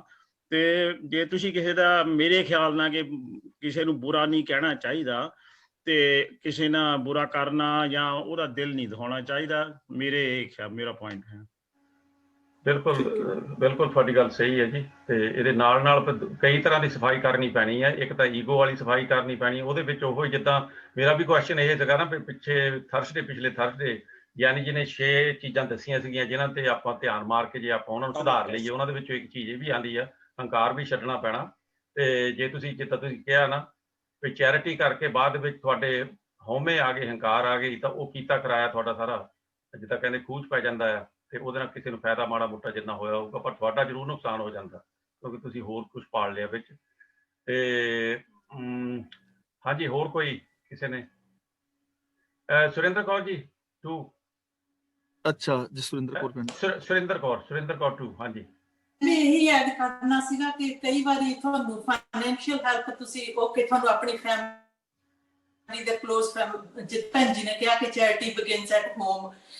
ਤੁਸੀਂ ਸਾਰਿਆਂ ਦੀ ਫਾਈਨੈਂਸ਼ੀਅਲੀ ਨਹੀਂ ਕਰ ਸਕਦੇ ਹੈਲਪ ਜਾਂ ਹੋਰ, ਪਰ ਤੁਹਾਨੂੰ ਫਿਰ ਵੀ ਪਤਾ ਹੁੰਦਾ ਆਪਣੇ ਆਂਢ ਗੁਆਂਢ ਵਿੱਚ ਕਿੰਨੇ ਲੋਨਲੀ ਐਲਡਰਲੀ ਪੀਪਲ ਹੁੰਦੇ ਆ, ਹੋਰ ਨਹੀਂ ਤਾਂ ਉਹਨਾਂ ਨੂੰ ਇੱਕ ਵਾਰੀ ਫੋਨ ਕਾਲ ਕਰਕੇ ਲੋ ਵੀ ਤੁਸੀਂ ਠੀਕ ਹੋ, ਤੁਹਾਡੇ ਕੋਲ ਸਾਰਾ ਕੁਝ ਹੈ, ਕੋਈ ਸ਼ਾਪਿੰਗ ਦੀ ਆਈਟਮ ਚਾਹੀਦੀ ਹੈ ਤਾਂ ਇੱਕ ਅੱਧੀ ਆਈਟਮ ਮੈਂ ਲਿਆ ਕੇ ਰੱਖ ਸਕਦੀ ਹਾਂ ਤੁਹਾਡੇ ਲਈ, ਜਾਂ ਹੋਰ ਵੀ ਬਹੁਤ ਮਤਲਬ ਚੀਜ਼ਾਂ ਹਨ ਜਿਹੜੀਆਂ ਨਾਲ ਥੋੜੀਆਂ ਨਾਲ ਕਈ ਵਾਰੀ ਉਹਨਾਂ ਨੂੰ ਸਿਰਫ ਸਿੰਪੈਥੈਟਿਕ ਵਰਡਸ ਹੀ ਚਾਹੀਦੇ ਹੁੰਦੇ ਆ, ਕੋਈ ਹੈਲਪ ਨਹੀਂ ਚਾਹੀਦੀ ਹੁੰਦੀ। ਠੀਕ ਹੈ ਜੀ, ਆਪਾਂ ਨੂੰ ਸਾਰਿਆਂ ਨੂੰ ਇਹ ਬਹੁਤ ਵਧੀਆ ਗੱਲ ਕਹੀ ਜੀ। ਇਹ ਸਾਡੇ ਆਲੇ ਦੁਆਲੇ ਸਾਨੂੰ ਨਿਗਾਹ ਮਾਰਨੀ ਪੈਣੀ। ਕਈ ਤਰ੍ਹਾਂ ਦੇ ਜਾਂ ਮਤਲਬ ਹੈਲਪ ਹੈਗੀ ਆ, ਇੱਕ ਫਾਈਨੈਂਸ਼ੀਅਲੀ ਆ, ਇੱਕ ਫਿਜ਼ੀਕਲ, ਤੁਸੀਂ ਜਾ ਕੇ ਇਹਦੀ ਸ਼ਾਪਿੰਗ ਕਰ ਸਕਦੇ ਆ, ਕਿਸੇ ਨਾਲ ਬੈਠ ਸਕਦੇ ਆ। ਸਾਡੇ ਨਾਲ ਆਪਣੇ ਗੁਰਚਰਨ ਸਿੰਘ ਢੇਸੀ ਹੈ, ਉਹ ਵੀ ਇਹਦੇ ਵਿੱਚ ਕਾਫੀ ਹਿੱਸਾ ਪਾਉਂਦੇ ਆ। ਜਿਹੜੇ ਲੋਕਲ ਕਮਿਊਨਿਟੀ ਹੈਗੀ ਉਹਨਾਂ ਦੇ ਵਿੱਚ ਜਾ ਕੇ ਇਹ ਪਰਸਨਲੀ ਉਹਨਾਂ ਦੇ ਨਾਲ ਬੈਠ ਕੇ ਗੱਲਾਂ ਬਾਤਾਂ ਕਰਦੇ, ਅੱਧਾ ਘੰਟਾ ਜਿੱਦਾਂ ਵੀ ਹੈਗਾ। ਉਹ ਲੋਕਲ ਅਥਾਰਟੀਜ਼ ਦੇ ਥਰੂ ਜਾ ਕੇ ਤੁਸੀਂ ਕੰਟੈਕਟ ਕਰ ਸਕਦੇ ਆ, ਔਰ ਇਹਨਾਂ ਨੇ ਕੀਤਾ, ਉਹ ਜਾਂਦੇ ਵੀ ਆ। ਤੇ ਗੁਰਚਰਨ ਸਿੰਘ ਜੀ ਤੁਸੀਂ ਵੀ ਅਨਮਿਊਟ ਹੋਏ ਆ, ਹਾਂਜੀ ਕਰੋ ਗੱਲ। ਉਹ ਵੈਸੇ ਆਪਾਂ ਗੱਲ ਤਾਂ ਕੱਲ ਨੂੰ ਕਰਨੀ ਸੀਗੀ ਉਦਾਂ। ਚਲੋ ਕੋਈ ਗੱਲ ਨਹੀਂ, ਇੱਥੇ ਠੀਕ ਹੈ, ਕਰ ਲਓ। ਆਹੋ ਚਲੋ ਇੱਥੇ ਵੀ ਹੋ ਗਈ। ਜਿਹੜੀ ਮੈਂ ਕਰਦਾ, ਮੈਂ ਕ੍ਰੋਸ ਰੋਡ ਆਰਗੇਨਾਈਜੇਸ਼ਨ ਆ ਇੱਥੇ ਵਿੱਚ ਹੀ ਆ, ਉਹਦੇ ਨਾਲ ਮੈਂ ਲਿੰਕ ਹੈਗਾ ਆ। ਤੇ ਉਹ ਕਦੇ ਕਦਾਈ ਮੈਨੂੰ ਕਹਿੰਦੇ ਕਿ ਵੀ ਤੂੰ ਫਲਾਨੇ ਦੇ ਨਾਲ ਘਰ ਜਾ ਸਕਦਾ ਆ, ਤੇ ਉਹਦੇ ਨਾਲ ਮੈਂ ਵੀ ਜਿਹੜੀ ਫੈਮਿਲੀ ਆ, ਹਸਬੈਂਡ ਵਾਈਫ ਹੈਗੇ ਆ, ਕੁਦਰਤੀ ਹੈ ਕਿ ਮੈਨੂੰ ਮਿਲ ਗਿਆ ਸੀ, ਸ਼੍ਰੀਲੰਕਨ ਆ ਉੱਦਾਂ। ਤੇ ਉਹ ਕਾਫੀ ਬਜ਼ੁਰਗ ਸਿਆਣਾ ਆ। ਮੈਂ ਉਹਦੀ ਘਰ ਵਾਲੀ ਮਤਲਬ ਗੋਰੀ ਆ, ਤੇ ਉਹ ਕਦੇ ਉਹਨੇ ਸ਼ੋਪਿੰਗ ਜਾਣਾ ਹੁੰਦਾ ਜਾਂ ਕੁਛ, ਮੈਂ ਫਿਰ ਉਹ ਬਜ਼ੁਰਗ ਦੇ ਕੋਲ ਕਿ ਨਾ ਉਹਦੇ ਗੱਲਾਂ ਬਾਤਾਂ ਕਰਦਾ, ਟੈਲੀਵਿਜ਼ਨ ਦੇਖਦੇ ਹੁੰਦੇ ਆ, ਉਹ ਤੇ ਡਿਸਕਸ ਕਰ ਲਈਦਾ। ਤੇ ਘੰਟਾ 1.5 ਘੰਟਾ ਬਹਿ ਕੇ ਮੈਂ ਉਹਦੇ ਨਾਲ ਕਹਿਣਾ ਆ ਜਾਂਦਾ। ਯਾਨੀ ਇੰਨਾ ਚੰਗਾ ਹੈ ਵੀ ਤੁਹਾਨੂੰ ਇਹਦੇ ਵਿੱਚ ਮਿਲਦਾ, ਯਾਨੀ ਤੁਹਾਡੇ ਮਨ ਦੀ ਸੈਟਿਸਫੈਕਸ਼ਨ। ਚਲੋ ਮੈਂ ਪਹਿਲਾਂ ਤੋਂ ਹੀ ਇੱਦਾਂ ਦਾ ਕੰਮ ਕਰਦਾ ਆਇਆ ਵੀ ਆ ਤੇ ਕਰੀ ਵੀ ਜਾਣਾ ਆ। ਇਹਦੇ ਵਿੱਚ ਬਹੁਤੇ ਲੋਕਾਂ ਦਾ ਇਹ ਖਿਆਲ ਆ ਜਾਂਦਾ, ਉਹ ਯਾਰ ਮੈਂ ਇੱਥੇ ਕਈਆਂ ਨੂੰ ਦੱਸਿਆ ਵੀ ਹੈ ਕਿ ਮੈਂ ਆਹ ਕਰਦਾ, ਉਹ ਕਹਿੰਦੇ ਕਿੰਨੇ ਕੁ ਪੈਸੇ ਮਿਲ ਜਾਂਦੇ ਆ, ਪਹਿਲਾਂ ਵੀ ਆ ਸਵਾਲ ਮੈਨੂੰ ਹੋ ਜਾਂਦਾ।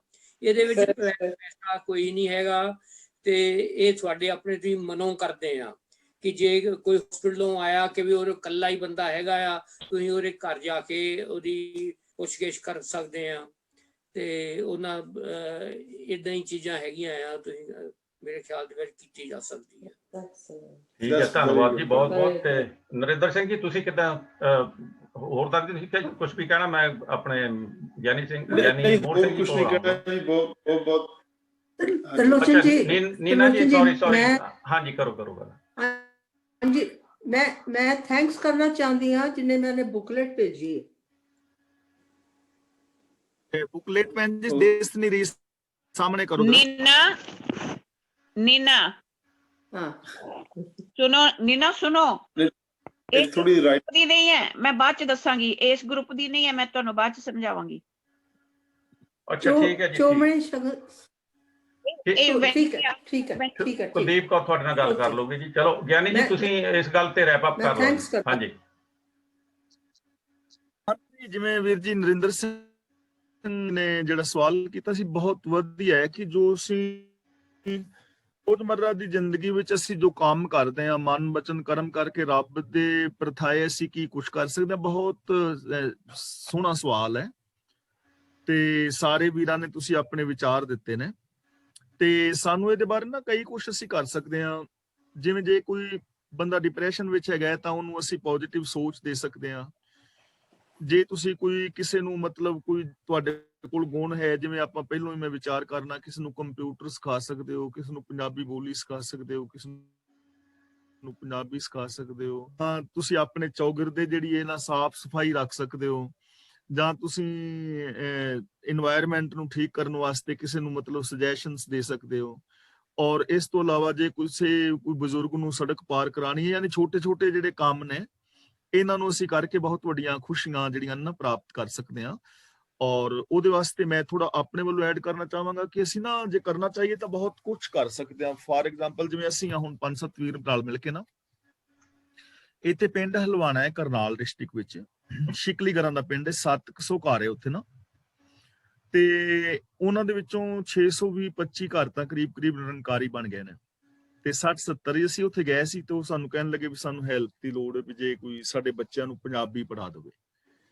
ਤਾਂ ਫਿਰ ਅਸੀਂ ਉੱਥੇ ਕੀਤਾ ਸੀ ਸ਼ੁਰੂ, ਮੈਂ ਤੇ ਮੇਰਾ ਜਵਾਈ ਉੱਥੇ ਕਲਾਸ ਸ਼ੁਰੂ ਕੀਤੀ। ਉਸ ਤੋਂ ਬਾਅਦ ਆਪਣਾ ਯੂਕੇ ਤੋਂ ਬਹੁਤ ਸਾਰੇ ਸਿੰਘ ਸਾਡੇ ਨਾਲ ਜੁੜੇ, ਤੇ ਆਪਣਾ ਇੰਟਰਨੈਸ਼ਨਲ ਸਿੱਖ ਸਭਾ ਯੂਕੇ, ਤੇ ਉੱਥੇ 35 ਵਿਦਿਆਰਥੀ ਨੇ, ਬੱਚੇ ਜਿਨ੍ਹਾਂ ਨੂੰ ਅਸੀਂ ਗੁਰਬਾਣੀ ਦੀਆਂ ਸੰਚੀਆਂ, ਗੁਟਕੇ ਵਗੈਰਾ ਸਾਰਾ ਕੁਝ ਫ੍ਰੀ ਦਿੰਦੇ ਆ, ਤੇ ਉਹਨਾਂ ਨੂੰ ਪੜ੍ਹਾਉਣ ਵਾਸਤੇ ਉੱਥੇ ਕਥਾਵਾਚਕ ਵੀਰ ਦੀ ਡਿਊਟੀ ਲਗਾਈ ਹੈ। ਉਹਨਾਂ ਨੇ ਊੜੇ ਅੜੇ ਤੋਂ ਲੈ ਕੇ ਪੜ੍ਹਾ ਕੇ ਤੇ ਹੁਣ ਅੱਧਾ ਗੁਰੂ ਗ੍ਰੰਥ ਸਾਹਿਬ ਦਾ ਜਿਹੜੀ ਉਹਨਾਂ ਦੀ ਸੰਥਾ ਹੋ ਗਈ ਹੈ।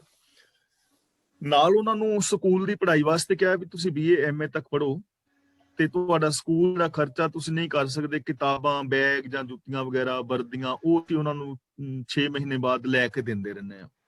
ਪਿੱਛੇ ਉਹਨਾਂ ਨੂੰ ਟਿਊਸ਼ਨ ਦੀ ਜ਼ਰੂਰਤ ਸੀ ਤੇ ਉਹਨਾਂ ਨੂੰ ਟਿਊਸ਼ਨ ਵਾਸਤੇ ਟੀਚਰ ਦਿੱਤਾ।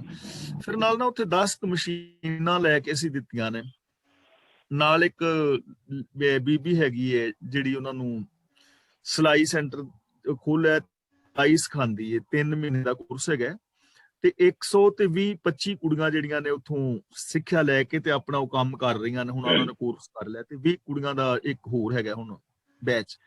ਨਾਲ ਉੱਥੇ ਨਾ ਕਢਾਈ ਤੇ ਸਿਲਾਈ ਆ ਜਿਹੜੀ ਹੈ, ਸਿਲਾਈਆਂ ਵਗੈਰਾ ਉਨੀਆਂ, ਇਹ ਉਹਨਾਂ ਕੁੜੀਆਂ ਨੂੰ, ਜਿਸ ਕਰਕੇ ਉਹ ਆਪਣੀ ਰੋਜੀ ਰੋਟੀ ਕਮਾ ਸਕਣ, ਤੇ ਨਾਲ ਉਹਨਾਂ ਬੱਚਿਆਂ ਨੂੰ ਸਕੂਲ ਦੀ ਪੜ੍ਹਾਈ ਵਗੈਰਾ, ਤੇ ਇਹ ਸਾਰਾ ਖਰਚਾ ਅਸੀਂ ਆਪ ਕਰ ਰਹੇ ਹਾਂ। ਥੋੜੇ ਜਿਹੇ ਅਸੀਂ ਕਦੀ ਕਿਤੋਂ ਪੈਸੇ ਮੰਗੇ ਨਹੀਂ, ਕੁਛ ਨਹੀਂ, ਆਪਣੇ ਉਹਦੇ ਨਾਲ ਨਾ ਸਾਰੇ ਜਣੇ ਰਲ ਕੇ ਅਸੀਂ ਇਹੋ ਜਿਹੇ ਕੰਮਾਂ ਵਿੱਚ ਹੋ ਸਕਦੇ ਹਾਂ। ਆਪਣੇ 4 ਚਫੇਰੇ ਚੌਗਿਰਦੇ ਕਿਸੇ ਅਸੀਂ ਬੱਚੇ ਨੂੰ ਚੰਗੀ ਸਲਾਹ ਦੇ ਸਕਦੇ ਹਾਂ। ਜੇ ਕੋਈ ਸ਼ਰਾਬ ਪੀ ਰਿਹਾ ਤਾਂ ਉਹਨੂੰ ਅਸੀਂ ਚੰਗੀ ਪ੍ਰੇਰਨਾ ਦੇ ਸਕਦੇ ਹਾਂ, ਚੌਗਿਰਦੇ ਸਫਾਈ ਰੱਖ ਸਕਦੇ ਹਾਂ, ਜਾਂ ਜੋ ਵੀ ਅਸੀਂ ਹੋਰ ਛੋਟੇ ਕੰਮ ਨੇ, ਕਿਸੇ ਨੂੰ ਅਸੀਂ ਹੱਸ ਕੇ ਮੁਸਕਰਾ ਕੇ ਬੁਲਾ ਹੀ ਸਕਦੇ ਹਾਂ। ਤਾਂ ਐਵੇਂ ਜਿਹਦੇ ਨਾਲ ਕਿਸੇ ਦੀ ਜ਼ਿੰਦਗੀ ਵਿੱਚ ਕਿਸੇ ਵੀ ਤਰ੍ਹਾਂ ਅਸੀਂ ਖੁਸ਼ੀ ਦੇ ਸਕੀਏ ਤਾਂ ਦੇ ਸਕਦੇ ਹਾਂ। ਮੈਂ ਇੰਨਾ ਕਹਿ ਕਰਨਾ ਬਹੁਤ ਹੀ ਸ਼ਲਾਘਾਯੋਗ ਕੰਮ ਹੈ ਜੀ। Very nice, thank you. ਧੰਨਵਾਦ ਜੀ, ਤੁਹਾਡੇ ਕੁਐਸਚਨ ਦਾ ਵੀ ਬਹੁਤ ਧੰਨਵਾਦ, ਤੇ ਸਾਰਿਆਂ ਨੇ ਜਿੰਨਾ ਵੀ ਹਿੱਸਾ ਲਿਆ ਉਹਨਾਂ ਦਾ ਵੀ ਧੰਨਵਾਦ। 6:30 ਵਜੇ ਉੱਥੇ ਇੰਡੀਆ ਦੇ 6:30 ਵਜੇ ਦੇ ਟਾਈਮ ਦੇ ਮੁਤਾਬਕ ਅਸੀਂ ਜਿਹੜਾ ਸਾਡਾ ਪ੍ਰੋਗਰਾਮ ਹੈ ਉਹ ਚੱਲਿਆ ਕਰੂਗਾ ਜੀ। ਤੇ ਇੱਦਾਂ ਹੀ ਜਿਹੜਾ ਅਮਰੀਕਾ ਦਾ ਟਾਈਮ ਹੋਊਗਾ ਜੀ, ਉਹਦੇ ਮੁਤਾਬਕ ਇਹ ਤੁਹਾਡਾ ਵੀ, ਮੇਰਾ ਖਿਆਲ ਜਗਜੀਤ ਕੌਰ ਜੀ, ਸ਼ਾਇਦ 2 ਹਫ਼ਤੇ ਬਾਅਦ ਤੁਹਾਡਾ ਵੀ ਹੋ ਜਾਣਾ ਚਾਹੀਦਾ। ਨਹੀਂ, ਇੱਕ ਹਫ਼ਤੇ ਬਾਅਦ ਬੈਕ ਟੂ ਨਾਰਮਲ ਹੋ ਜਾਣਾ ਜੀ। ਪਰ ਇਸ ਵੀਕ ਵਾਸਤੇ ਅਸੀਂ ਮਾਫੀ ਮੰਗਦੇ ਹਾਂ, ਸਾਨੂੰ ਚੇਤਾ ਭੁੱਲ ਗਿਆ ਜੀ ਦੱਸਣ ਦਾ ਵੀ, ਤੇ ਪਰ ਜੁਆਇਨ ਕਰ ਲਿਆ ਤਾਂ ਮੈਂ ਦੇਖਿਆ ਸੀਗਾ ਕਿ ਵਿਚਾਰਾ ਵਾਲੇ ਜਿਹੜੇ ਆਪਣਾ ਗਰੁੱਪ ਹੈ ਉਹਦੇ ਵਿੱਚ ਸਵਾਲ ਪਾਏ ਹੋ ਸੀਗੇ, ਤਾਂ ਉਹ ਮੈਂ ਦੇਖੇ ਨਹੀਂ ਸੀਗੇ ਬਿਜ਼ੀ ਹੋਣ ਕਰਕੇ, ਤੇ ਸੌਰੀ ਹੈ ਜੀ ਉਹਦੇ ਬਾਰੇ। ਤੋਂ ਗਾਹਾਂ ਨੂੰ ਧਿਆਨ ਰੱਖਿਓ ਜੀ। ਤੇ ਇੱਥੇ ਹੁਣ ਆਪਾਂ ਸਮਾਪਤੀ ਕਰਦੇ ਹਾਂ ਜੀ। ਕੱਲ ਨੂੰ ਮੁੜ ਕੇ ਫੇਰ ਆਵਾਂਗੇ ਜੀ ਇੱਥੇ ਇੰਗਲੈਂਡ ਦੇ ਟਾਈਮ ਦੇ ਮੁਤਾਬਕ 1 ਵਜੇ, ਤੇ ਉਤਾਂ ਹੀ ਛੁੱਟੀਆਂ ਲਈਏ ਜੀ। ਬੁਲਾਓ ਫਤਿਹ। ਵਾਹਿਗੁਰੂ ਜੀ ਕਾ ਖਾਲਸਾ, ਵਾਹਿਗੁਰੂ ਜੀ ਕੀ ਫਤਿਹ।